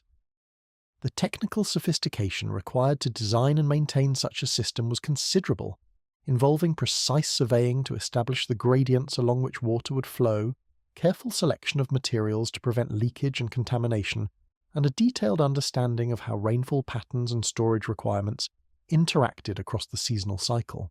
The engineers responsible for this work belonged to a tradition that had been developing across centuries of Nabatean experience in dealing with the water challenges of desert life, and their accumulated expertise represented one of the most valuable forms of intellectual capital that the Nabatean society possessed. Some elements of their system, remarkably, still function today, with certain channels and cisterns continuing to capture and store water more than 2,000 years after their original construction. The Nabatean expansion was not limited to Petra alone. They built substantial cities and towns throughout their territory, each connected to the others through a network of roads, trade routes, and military outposts. Hira, located in what is now northwestern Saudi Arabia, served as the southern equivalent of Petra, with its own extensive collection of rock-cut tombs and its own substantial residential population. Bostra, in what is now southern Syria, eventually became the most important Nabatean city after Petra, and would later serve as the capital of the Roman province that succeeded the Nabatean kingdom. Avdat, Mamshit, and various other settlements in the Negev desert demonstrate the Nabatean ability to create thriving communities in some of the harshest environments imaginable, complete with sophisticated agriculture, made possible by ingenious water collection techniques that captured every available drop from the surrounding terrain. The Nabateans developed a distinctive approach to desert agriculture that allowed them to grow crops in places where conventional farming would have been impossible. Their technique, known as runoff agriculture or floodwater farming, involved constructing elaborate systems of stone walls, channels, and terraced fields that captured the runoff from rare desert storms and directed it onto carefully prepared cultivable plots. A single rainstorm in the surrounding hills could deliver enough water to support an entire growing season for grain and other crops, provided that the water was properly collected and distributed before it could escape into the desert. The walls and channels that made this possible can still be seen today across various parts of the Negev and neighbouring regions, monuments to the patient labour of generations of Nabatean farmers who turned the most unpromising terrain into productive agricultural land. The yields from this kind of farming were not as high as from conventional irrigated agriculture, but they were entirely respectable, and they allowed substantial populations to be supported in places that would otherwise have been entirely uninhabitable. The kings who ruled the Nabatean state during its peak periods are documented well enough in surviving sources to give us a reasonable sense of their personalities and reigns. Aratus III, who ruled from approximately 87 to 62 before the Common Era, was perhaps the greatest of the Nabatean kings, expanding the kingdom's territory, defeating various external enemies, and even briefly occupying the city of Damascus during one particularly successful military campaign. He took the Greek royal title of Philhellene, indicating his interest in Hellenistic culture and his willingness to position his kingdom as a participating member of the broader Mediterranean political world rather than as an exotic outsider. Coins minted during his reign show him in characteristic Hellenistic royal style, complete with diadem and idealized portraiture, conducting himself in the recognizable manner of any ambitious Mediterranean monarch of his era. Obodas III and Aratus IV, who ruled in succession through the late 1st century before the Common Era and into the early 1st century of the Common Era, presided over what is usually considered the golden age of Nabatean civilization. Aretas IV in particular, whose reign extended from 9 before the Common Era to 40 of the Common Era, ruled for nearly half a century during a period of substantial peace and prosperity. His extensive building projects expanded Petra significantly. His commercial activities increased the kingdom's wealth, and his diplomatic efforts maintained reasonable relations with the Roman Empire that had emerged as the dominant power in the broader region. He's also mentioned in the New Testament, in connection with events surrounding the Apostle Paul's escape from Damascus, providing one of the relatively few direct biblical references to a specific Nabatean ruler. His daughter married Herod Antipas, the Jewish tetrarch of Galilee, in a marriage alliance that connected the Nabatean royal family with the various Jewish dynasties of the period, before eventually breaking down in the diplomatic crisis that may have contributed to the chain of events that led to the death of John the Baptist. The Nabatean state's eventual end came not through military defeat, but through a combination of economic decline and Roman expansion. By the second half of the 1st century of the Common Era, the patterns of Mediterranean commerce had shifted substantially in ways that reduced Nabatean revenue. Roman ships sailing directly from Egyptian Red Sea ports to India had begun to bypass the overland routes that had been the foundation of Nabatean wealth, with the maritime route proving faster, cheaper, and less subject to the various tolls and intermediary costs that the overland trade involved. The Nabateans tried to adapt by developing their own maritime capabilities and by seeking new commercial opportunities, but they could not fully compensate for the loss of their traditional position. When the Roman Emperor Trajan formally annexed the Nabatean kingdom in 106 of the Common Era, converting it into the Roman province of Arabia Petraea, he was completing a process that had been underway for some time as Roman influence gradually displaced Nabatean independence in the region. The annexation did not destroy the Nabatean people or their culture, despite the political change. The cities continued to function as Roman provincial centres, the population continued to speak its native language, and the various traditional practices continued to operate in modified forms under the new political arrangement. Petra itself remained a substantial city well into the late Roman period, though it gradually declined in importance as commercial routes shifted and as the Roman administration favoured different urban centres for their own administrative purposes.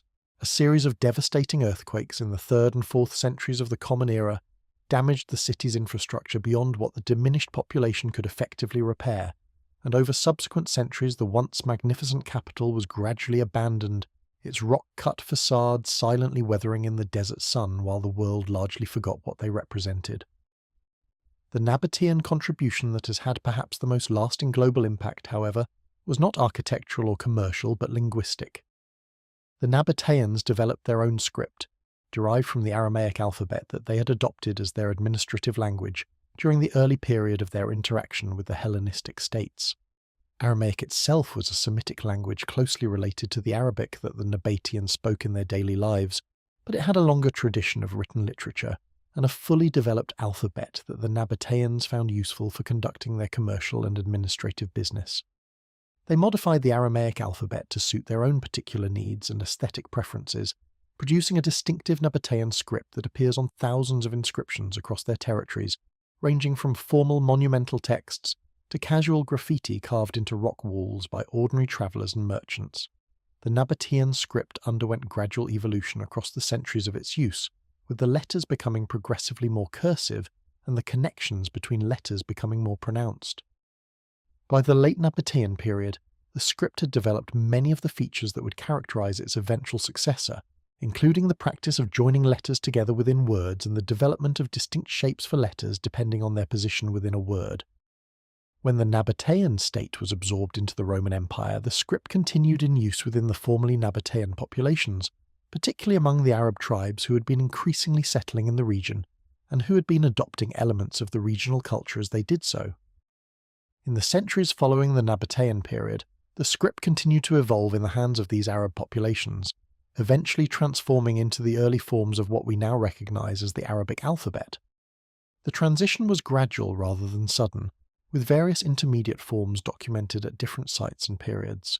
But the line of descent is clear enough that scholars can trace specific letter shapes from their Nabatean originals through their developmental stages to their classical Arabic forms. By the time the Arabic script was being used to record the Quran in the 7th century of the Common Era, it had taken on its now familiar form, but the underlying structure and many specific letter shapes still showed clear continuity with their Nabatean ancestors. The fact that more than 1.5 billion people today use a writing system whose ultimate origins lie in the commercial scripts of these former desert nomads is one of the more remarkable cultural legacies of the ancient world, though the connection is rarely acknowledged in popular accounts of the development of writing. The Nabatean experience offers some interesting lessons about the relationship between desert nomadism and settled civilization, lessons that complicate the simple narratives often told about these matters. The traditional story tends to portray nomadic and settled lifestyles as fundamentally opposed, with civilization always emerging at the expense of nomadic predecessors who must either abandon their old ways or be displaced. The Nabatean case shows something different. These nomads chose, deliberately and successfully, to transform themselves into urban civilization while retaining the strategic advantages and cultural strengths that their nomadic background had given them. They built one of the most sophisticated cities of the ancient world, while continuing to maintain the desert mobility, military expertise, and commercial knowledge that had originally made their kingdom possible. The transformation was not a simple replacement of one lifestyle with another, but rather a complex synthesis that drew on both traditions to create something genuinely new. The political structure that the Nabateans developed reflected this synthesis. Their kings ruled through a combination of traditional tribal authority, Hellenistic royal ceremony, and increasingly elaborate administrative bureaucracy. The royal court at Petra entertained foreign ambassadors with all the protocol expected of an established Mediterranean monarchy, but the king also maintained personal relationships with the leaders of various Arab tribes, whose loyalty was essential to controlling the trade routes through the desert. The economy combined long-distance commercial enterprise with traditional pastoral activities, agricultural production, and the various crafts that supported urban life. The religion blended elements of older Arabian polytheism with Hellenistic deities and various local cults, producing a complex pantheon that allowed Nabateans to engage with multiple cultural traditions simultaneously. The whole arrangement was unstable in some sense, depending on continued commercial prosperity to support its various components, but while it lasted, it produced one of the genuinely original achievements of the ancient world. The Nabatean religious system deserves its own moment of attention because it represents one of the more interesting examples of how ancient peoples managed religious diversity in a commercially connected world. The chief Nabatean deity was a god named Dushara, whose name probably means Lord of the Mountain, associated with a particular peak in the area around Petra and represented in worship by aniconic stone blocks rather than figurative images. His consort or female counterpart was a goddess named Alat in some traditions and Aluzza in others, with the relationships among various female deities being somewhat fluid and varying across different Nabatean communities. There were also gods like Hubal, Manaf, and various others who had their own followers, their own shrines, and their own particular festivals. The aniconic representation of Dushara through stone blocks rather than statues is particularly interesting, since this practice connects to broader Arabian religious traditions, including those associated with the Kaaba at Mecca, where the central object of veneration was similarly a stone rather than a figurative image. The Nabatean practice may represent a particularly preserved form of older Arabian religious sensibilities that elsewhere had been modified by Hellenistic and other cultural influences.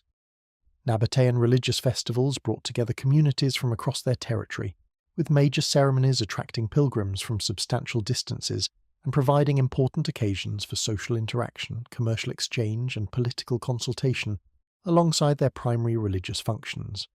The high places, those rocky elevations equipped with carved altars and other ritual installations, served as the settings for various ceremonies including animal sacrifices, libations, and communal meals consumed in the presence of the deities. The remains of these high places can still be visited at Petra and other Nabatean sites today, with their carved features remarkably preserved by the dry climate. Standing at one of these places at sunrise, you can almost feel the presence of generations of Nabatean worshippers who climbed the same paths to perform the same ceremonies in honor of gods whose names are still known to scholars, even though the actual practice of their religion ended 17 centuries ago. The daily life of ordinary Nabateans, those who were not kings or wealthy merchants or important priests, can be partially reconstructed from the various ordinary objects recovered from their settlements and from the relatively unpretentious inscriptions they left in casual contexts. They cooked their food in distinctive pottery vessels, beautifully thin-walled and elegantly shaped, that represented one of the most refined ceramic traditions of the ancient world. They wore clothing made from various locally produced and imported textiles, with the wealthy displaying their status through elaborate dyed fabrics and precious metal ornaments, while ordinary people made do with simpler garments. They consumed wine, despite the original prohibitions of their nomadic ancestors, with archaeological evidence including wine presses, storage jars, and drinking cups, demonstrating how thoroughly this beverage had become incorporated into elite social life. They participated in the various entertainments available at the theatres and other public venues, watching dramatic performances, athletic competitions, and various other spectacles that the Hellenistic and Roman cultural worlds offered. They left graffiti on rocks throughout their territory, scratching their names, the names of their loved ones, prayers to their gods, and occasionally less reverent observations about the world around them, in patterns recognizable to anyone familiar with how human beings have always treated stone surfaces when given the chance. The next phase of our story will take us to the ongoing developments in southern Arabia, where the Himyarite kingdom that we briefly mentioned earlier was rising to dominance over the older southern civilizations, and where dramatic religious and political changes were beginning to reshape the region in ways that would prove significant for the broader history of late antiquity. The collision of Himyar with Aksum, Byzantium and Sassanid Persia in the centuries leading up to the rise of Islam represents one of the most dramatic chapters in pre-Islamic Arabian history, and it deserves the careful attention that we'll give it in coming sections. Now we arrive at the final chapter of our long journey through pre-Islamic Arabia, the moment when all the various threads we have been following begin to converge into a single dramatic picture. The setting is the Hijaz, that long strip of territory running along the western coast of the Arabian Peninsula, between the Red Sea and the central deserts, a region whose dramatic mountain ranges, scattered oases, and strategic position on the trade routes connecting south to north had made it increasingly important during the centuries we have already explored. By the 6th century of the Common Era, the Hijaz had emerged as one of the most consequential regions in the Arabian Peninsula, with two cities in particular rising to prominence as centres of distinctive forms of Arabian civilization. These were Mecca, the commercial city that built its identity around trade and around its ancient stone sanctuary, and Yathrib, the agricultural settlement that would later become known as Medina, with its substantial Jewish population and its date palm groves that supported a more settled lifestyle than was typical of the region. The two cities represented something close to opposite poles of late pre-Islamic Arabian urban experience, and the contrast between them illuminates much about the variety of social and economic arrangements that the peninsula could support. Mecca, located in a barren valley among rocky mountains, had no agricultural base to speak of, no permanent water source beyond a single famous well, and no obvious geographic advantages that should have made it a major settlement. Yet it had become exactly that, sustained almost entirely by its commercial activities and by the religious significance of its central sanctuary. Yathrib, by contrast, sat in a relatively well-watered area, suitable for substantial agriculture, with extensive date palm cultivation, grain fields, and the various other agricultural pursuits that supported a more conventional settled population. The differences in their economic foundations shaped the differences in their social structures, their political arrangements, and their cultural orientations in ways that would prove enormously consequential when the religious revolution of the 7th century brought them into close and ultimately transformative contact. The geographic setting of Mecca deserves a closer look, because the city's existence in such an unpromising location is one of the genuinely puzzling features of pre-Islamic Arabia. The valley in which Mecca sits, called Bakka in some early sources, runs between rocky volcanic mountains in a part of the Hijaz where rainfall is minimal and where surface water is essentially non-existent for most of the year. Without the well of Zamzam, that famously productive water source whose origins were attributed in Arabian tradition to the patriarch Ibrahim and his son Ismail, the location would have been entirely uninhabitable. With Zamzam providing a reliable supply of fresh water in an otherwise dry valley, however, the spot acquired the basic precondition for human settlement, and the various other features that gradually accumulated around the well over the centuries transformed it from a simple oasis into a major urban centre. The city has grown enormously since the 7th century, but the basic geography that originally made it possible remains exactly as it was, with modern visitors still able to see the rocky valley walls, the sacred well, and the central sanctuary that gave the location its enduring significance. The Kaaba, that simple cubic structure that sits at the heart of Mecca, was already an ancient sanctuary by the time we are discussing, with origins lost in the distant past and various legends offering competing explanations for its construction and meaning. The pre-Islamic Kaaba was somewhat different in appearance from the modern building, smaller in size and probably constructed of relatively simple stone walls without the elaborate interior decoration that characterizes the modern structure. What it contained, however, made it one of the most important religious sites in the entire Arabian Peninsula. Inside and around the Kaaba, according to the consistent testimony of multiple sources, were placed 360 idols representing various deities worshipped by different Arab tribes, with the arrangement allowing pilgrims from across the peninsula to find their own gods represented within the central sanctuary. The number 360 was probably symbolic, representing the days of the year and connecting the sanctuary to the cycles of time that governed agricultural and pastoral life. The actual count may have varied over time, but the principle remained constant. The Kaaba was not the shrine of any single deity, but rather a kind of pan-Arabian religious centre, where the various religious traditions of the peninsula could find common ground. The most important deity associated with the Kaaba in the pre-Islamic period was a god named Hubal, whose image stood inside the structure and who served as something close to the patron deity of the Quraysh tribe that controlled Mecca. Hubal was represented as a human figure, reportedly imported from Syria in earlier centuries, and his cult included the practice of divination through arrows, with priests drawing marked arrows from a quiver to determine the will of the deity on various questions of importance. The other deities represented in and around the Kaaba included the three goddesses Alat, Manat, and Al-Uzza, who appeared together in the religious tradition as something like daughters of the high god, and various other figures whose names and characteristics survive only fragmentarily in later sources. The Black Stone, that famous meteoric fragment that is now embedded in the corner of the Kaaba, was already part of the sanctuary in pre-Islamic times, being kissed and venerated by pilgrims as part of the established ritual practices. This stone reverence connected Meccan religion to the broader pattern of sacred stone veneration that characterized much of pre-Islamic Arabia, including the practices we have already noted in the Nabatean territories. The Quraysh tribe that dominated Mecca had achieved their position through a combination of historical accident, careful political maneuvering, and shrewd commercial development. They had not always been the rulers of the city. Their ancestor Qusay ibn Kilab is credited in tradition with consolidating Quraysh control over Mecca during the 5th century, displacing earlier tribal authorities and establishing the system of urban governance that would persist down to the time of the Prophet Muhammad. Qusay organized the various functions associated with managing the sanctuary and the city around 6 specific offices, each held by a particular branch of the Quraysh tribe and providing both honor and economic benefit to whichever family held it.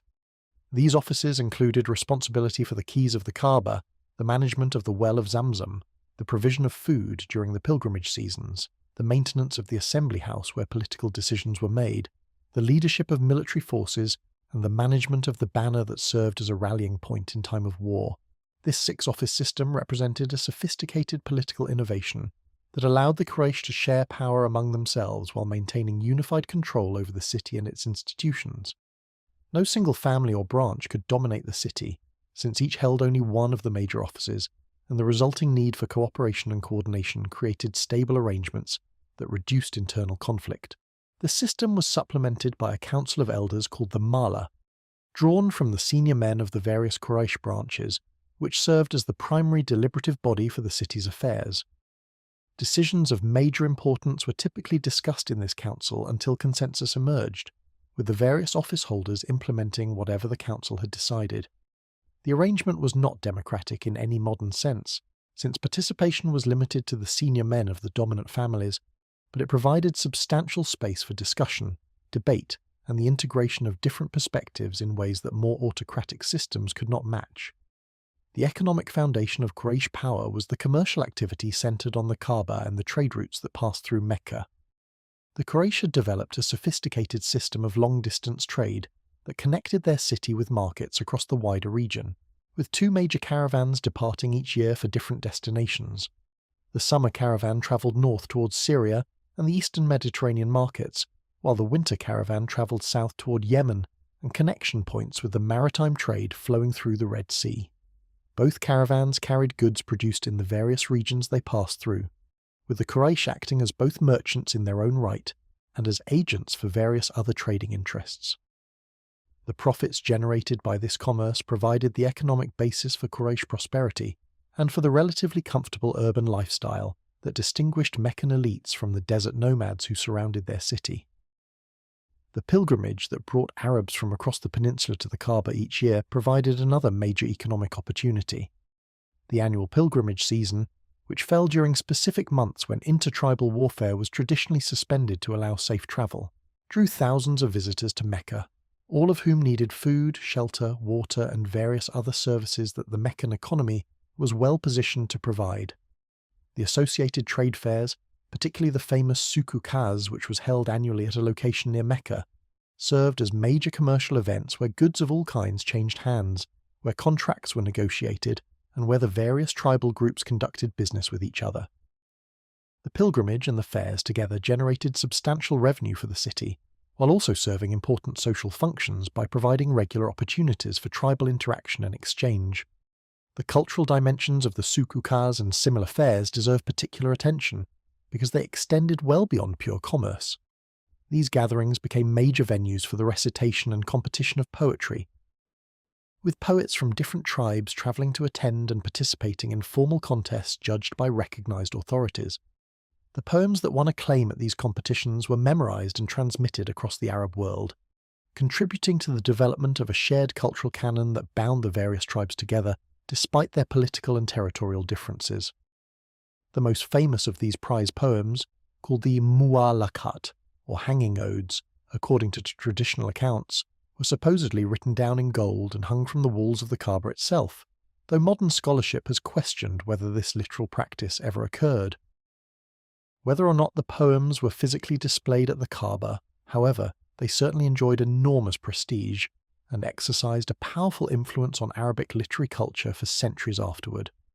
The 7 poems traditionally identified as the Mu'allaqat are still studied and admired today as foundational works of Arabic literature, providing windows into the values, sensibilities and concerns of pre-Islamic Arab society.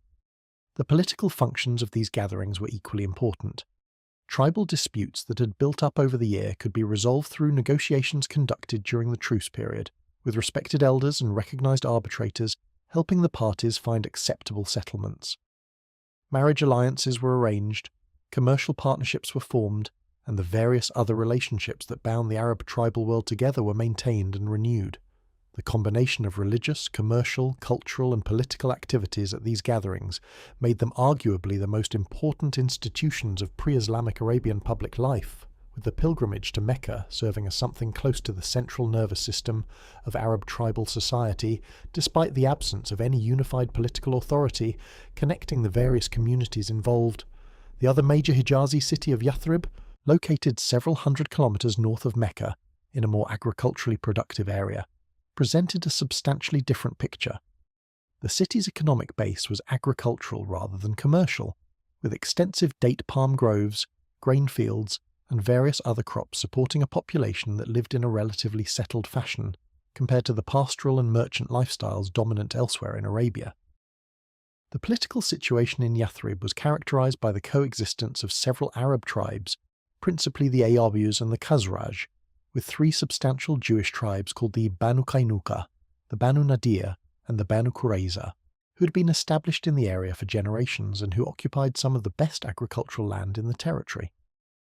The Jewish presence in Yathrib was substantial enough that the city had a distinctive religious and cultural character compared to most other Arabian settlements.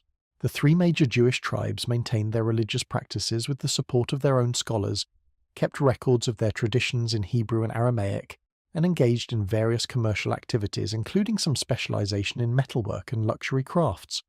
They were, by any reasonable measure, fully integrated into the broader social fabric of the city, while maintaining their distinct religious identity, with intermarriage, commercial partnerships, and political alliances connecting them to the Arab tribes around them. The Arab tribes of the Aws and Khazraj, while not Jewish themselves, had been substantially influenced by their long association with their Jewish neighbours, and their religious culture incorporated various elements drawn from Jewish theology and practice, even though they maintained their own forms of polytheistic religion as well.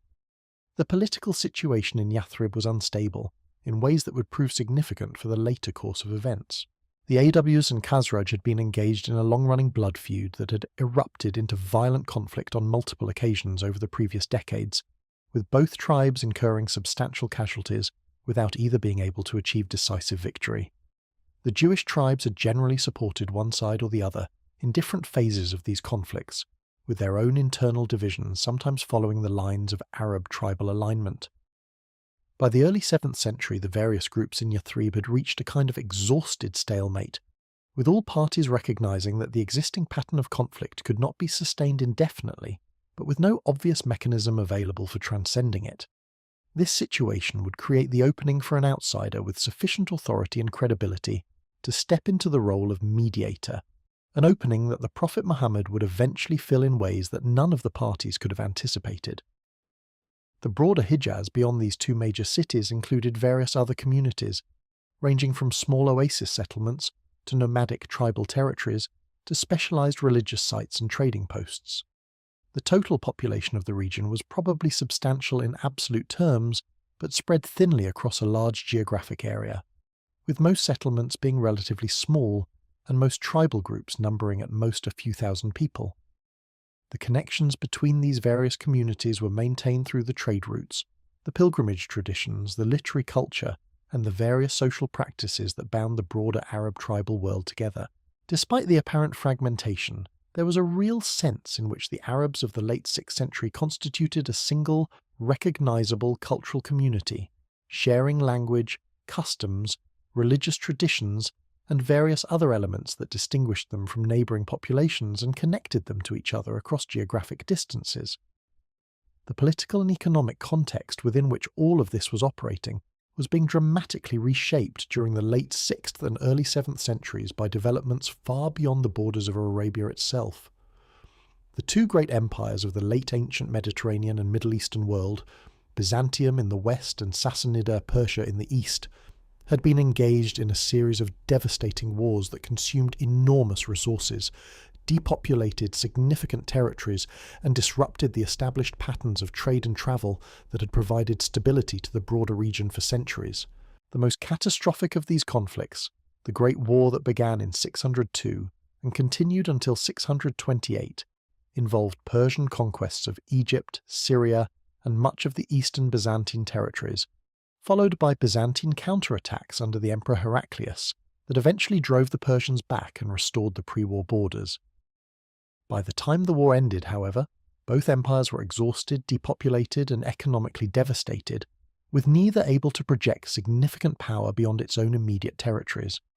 These imperial conflicts had substantial consequences for Arabia, and not all of them were negative from the Arabian perspective. The disruption of the established trade routes that had connected Persian and Byzantine territories with each other and with various external regions created opportunities for alternative routes through Arabia to acquire greater commercial significance. Caravans that might previously have moved goods along the well-established roads through Mesopotamia or along the Mediterranean coast increasingly diverted their trade through Arabian routes when those routes seemed safer or more reliable. The result was a substantial increase in the commercial activity flowing through cities like Mecca, with corresponding increases in the wealth accumulating in the hands of successful Quraysh merchants. The Meccan economy that had been growing steadily for generations was now experiencing what amounted to a boom, with the city's elite enjoying levels of prosperity that their grandparents could hardly have imagined. The new wealth, however, brought new social tensions that the existing Quraysh political and social arrangements were not entirely equipped to handle. The traditional tribal codes that had governed Arabian social life had been developed in conditions of relative material equality, with no individual or family possessing significantly greater wealth than the rest of their tribe. The codes emphasized solidarity, mutual support, hospitality, and the obligation of more fortunate members of the tribe to share their resources with less fortunate members. They worked well in conditions of subsistence economy, where wealth differences were modest. They worked considerably less well in conditions where some Meccan merchants were accumulating fortunes that distinguished them dramatically from ordinary tribal members, and where the obligations of mutual support began to feel like genuine constraints on individual prosperity rather than reasonable expectations of community membership. The result, by the late 6th century, was a Meccan society in which substantial inequality was developing without the cultural mechanisms that might have managed it effectively. Wealthy merchants were accumulating large estates, building substantial residences, and acquiring various luxuries that ordinary Meccans could not afford. Poor tribal members, including the orphans and widows whose protection had been a traditional obligation of the broader community, were increasingly left to fend for themselves as the wealthy redirected resources toward their own activities, rather than toward traditional communal responsibilities. The slaves who supported much of the work of the Meccan economy occupied a particularly precarious position, with their treatment depending entirely on the goodwill of their owners and with no real avenue for protest against mistreatment. The various social arrangements that had functioned reasonably well in earlier centuries were showing signs of strain in ways that suggested some kind of fundamental change was needed, even though no one in the existing political structures had any obvious plan for what such change might look like. The religious situation was similarly tense and unstable. Traditional Arabian polytheism, with its gods and goddesses and its elaborate rituals at the Kaaba and other sanctuaries, was no longer satisfying for many people who found themselves drawn toward the more sophisticated theological frameworks of Christianity, Judaism, and various forms of monotheistic philosophy. The presence of substantial Christian and Jewish communities in various parts of Arabia provided ongoing exposure to alternative religious ideas, and Arab travellers who visited Christian and Jewish territories often returned with new perspectives on religious questions. A category of religious seekers known in tradition as Hanifs had emerged in the late 6th century, individuals who had rejected the traditional polytheism but had not adopted any of the established alternative religions, instead seeking some kind of pure monotheism that they associated with the patriarch Ibrahim, and that they believed represented the original religion before its corruption into the various organized faiths of their day. The Hanifs were not numerous, but their existence indicated the kind of religious questing that was widespread in Arabian society at this period, suggesting that significant portions of the population were ready for some kind of religious renewal, even though no one quite knew what form that renewal might take.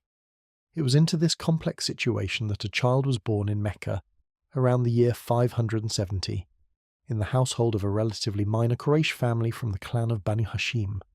The traditional accounts place his birth in the same year as Abraha's failed expedition against Mecca, that famous year of the elephant we discussed earlier, though the chronological synchronization may be a later theological elaboration rather than precise historical record. His father, a man named Abdullah, had died before his birth, and his mother, a woman named Amina, would die when he was still a young child.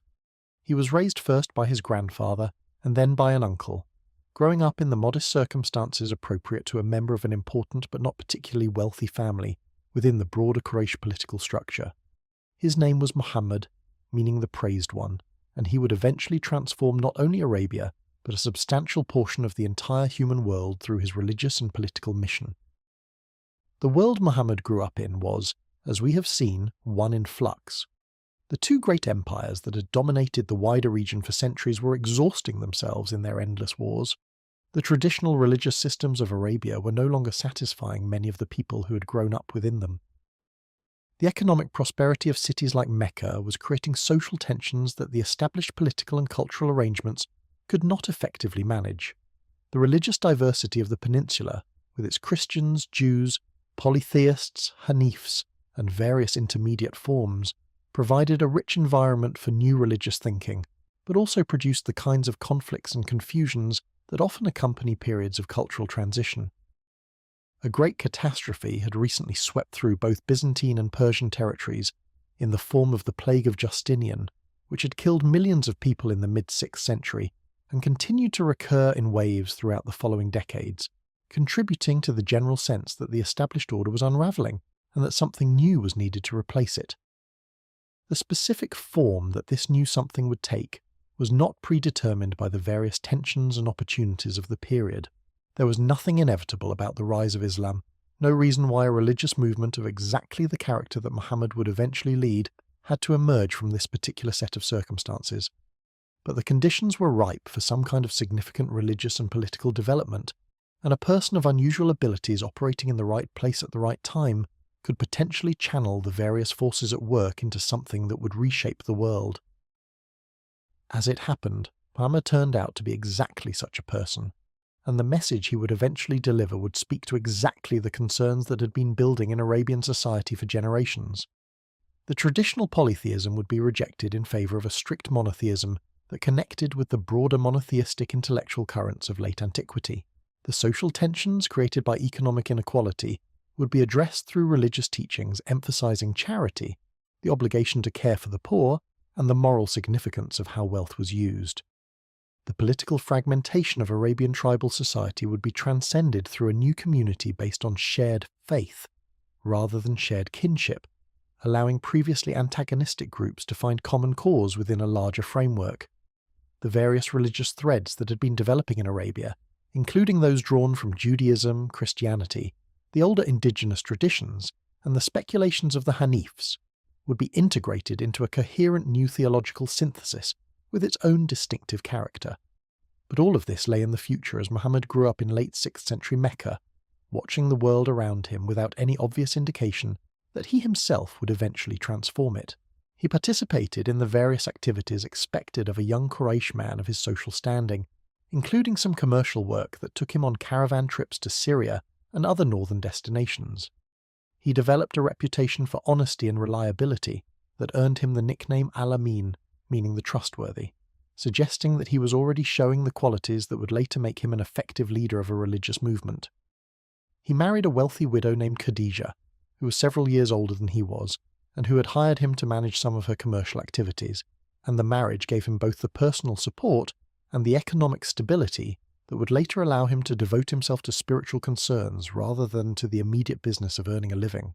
None of these developments individually seemed to point toward any particular religious or historical destiny, but the combination of his personal qualities, his social position, his commercial experience, and his eventual marriage created the conditions within which his prophetic vocation could eventually emerge. The first revelations that Muhammad would experience, traditionally dated to around the year 610 when he was in his early 40s, would come to him during a period of religious retreat in a cave on Mount Hira just outside Mecca, where he had been spending increasing amounts of time in solitary contemplation and prayer. The angel Gabriel, according to the traditional accounts, appeared to him in this cave and commanded him to recite, with the verbal exchanges that followed becoming the first elements of what would eventually be compiled into the Quran. The gradual unfolding of his prophetic mission, the establishment of the early Muslim community in Mecca, the eventual migration to Yathrib, the wars with the Quraysh and other opponents, the unification of much of the Arabian Peninsula under his leadership, and the rapid expansion of Islam into a major world religion in the decades after his death, all lay in the future from the perspective of our current discussion. The pre-Islamic Arabia we have been exploring was about to give way to something new, but the new thing was emerging from the specific historical circumstances we have been examining, building on the foundations that had been laid over the previous centuries and millennia. Looking back across the long sweep of Arabian history that we have explored together, what stands out is the remarkable richness and complexity of a region that has often been treated by outsiders as a peripheral backwater. We have seen how Arabia was once green and fertile, supporting rich human and animal populations during the early Holocene period. We have followed the great drying that transformed the peninsula into the arid landscape we recognize today, and we have seen how the surviving populations adapted to these challenging new conditions through extraordinary feats of cultural and technological innovation. We have visited the cities of Magan and Dilmun, those Bronze Age trading centers that connected Arabia with the great civilizations of Mesopotamia and the Indus Valley. We have explored the rock art and the linguistic developments that preserved the memory of populations who left no written records. We have followed the entry of the Arabs into recorded history with Gindabu and his 1,000 camels at Karkar, and we have traced their development through their interactions with the various Mesopotamian empires. We have met the desert queens whose existence challenges so many modern stereotypes about ancient Arabian gender roles. We have examined the great civilizations of southern Arabia with their hydraulic engineering, their incense trade, and their elaborate urban culture. We have visited Petra and learned how former nomads transformed themselves into the architects of one of the most remarkable cities of the ancient world. We have followed the dramatic story of Himyar and its struggles with Aksum, Byzantium, and Persia, and we have arrived now at the threshold of the Islamic transformation that would emerge from this rich historical background. The pre-Islamic Arabia that you should now be able to visualize is a region of extraordinary depth and complexity, with cultures and traditions reaching back tens of thousands of years, and with achievements in agriculture, engineering, commerce, art, and culture that deserve far more recognition than they typically receive in standard historical narratives. The peninsula was never the empty desert wasteland that some popular accounts have suggested, never the blank slate onto which Islam was simply written without context or precedent.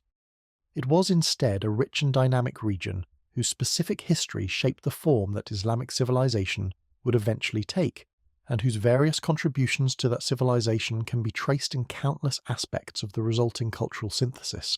The Arabic language, the alphabet that records it, the architectural traditions, the literary forms, the commercial practices, the legal concepts, the social structures, all of these have deep pre-Islamic roots that continue to influence their development long after the formal religious changes of the 7th century. Understanding this pre-Islamic foundation enriches our understanding not only of Arabian history, but of world history more broadly, since the Islamic civilization that emerged from these origins would go on to shape the development of cultures across an enormous geographic area, from West Africa to Southeast Asia, and from Central Europe to the Indian Ocean. The world we inhabit today has been profoundly influenced by the events that unfolded in Arabia during the centuries we've been examining, and the better we understand those events, the better we understand ourselves and the broader human story of which we are part. And with that, our journey through the forgotten continent of pre-Islamic Arabia comes to its quiet end. The story does not end here, of course. It continues into the dramatic events of the 7th century and the centuries that followed, with the rise of Islam, the great Arab conquests, the establishment of the caliphates, the flowering of medieval Islamic civilization, and all the various developments that eventually produced the modern world. But those stories deserve their own careful telling, and we have given enough attention for one journey to the long and rich history that preceded them. The dunes still drift across the same valleys where Sabaean engineers once captured monsoon rains. The wind still whistles through the rocky canyons that hid Nabatean caravans. The stars still wheel overhead exactly as they did when ancient queens led their cavalry across the desert, and when ancient poets composed verses that would echo down the centuries. Some things change and some things remain, and the history we have explored together helps us understand both the changes and the constancies of this remarkable region of our world. Now is the time to let your mind drift gently away from these distant ages and toward the rest you so well deserve. May your dreams be as rich as the spice-laden caravans of old, as peaceful as a Yemeni valley after the rains, and as luminous as the desert sky filled with all its uncountable stars. Sweet dreams, and good night to you wherever you happen to be listening from. May you sleep deeply and wake refreshed, ready for whatever new journey awaits you in the morning.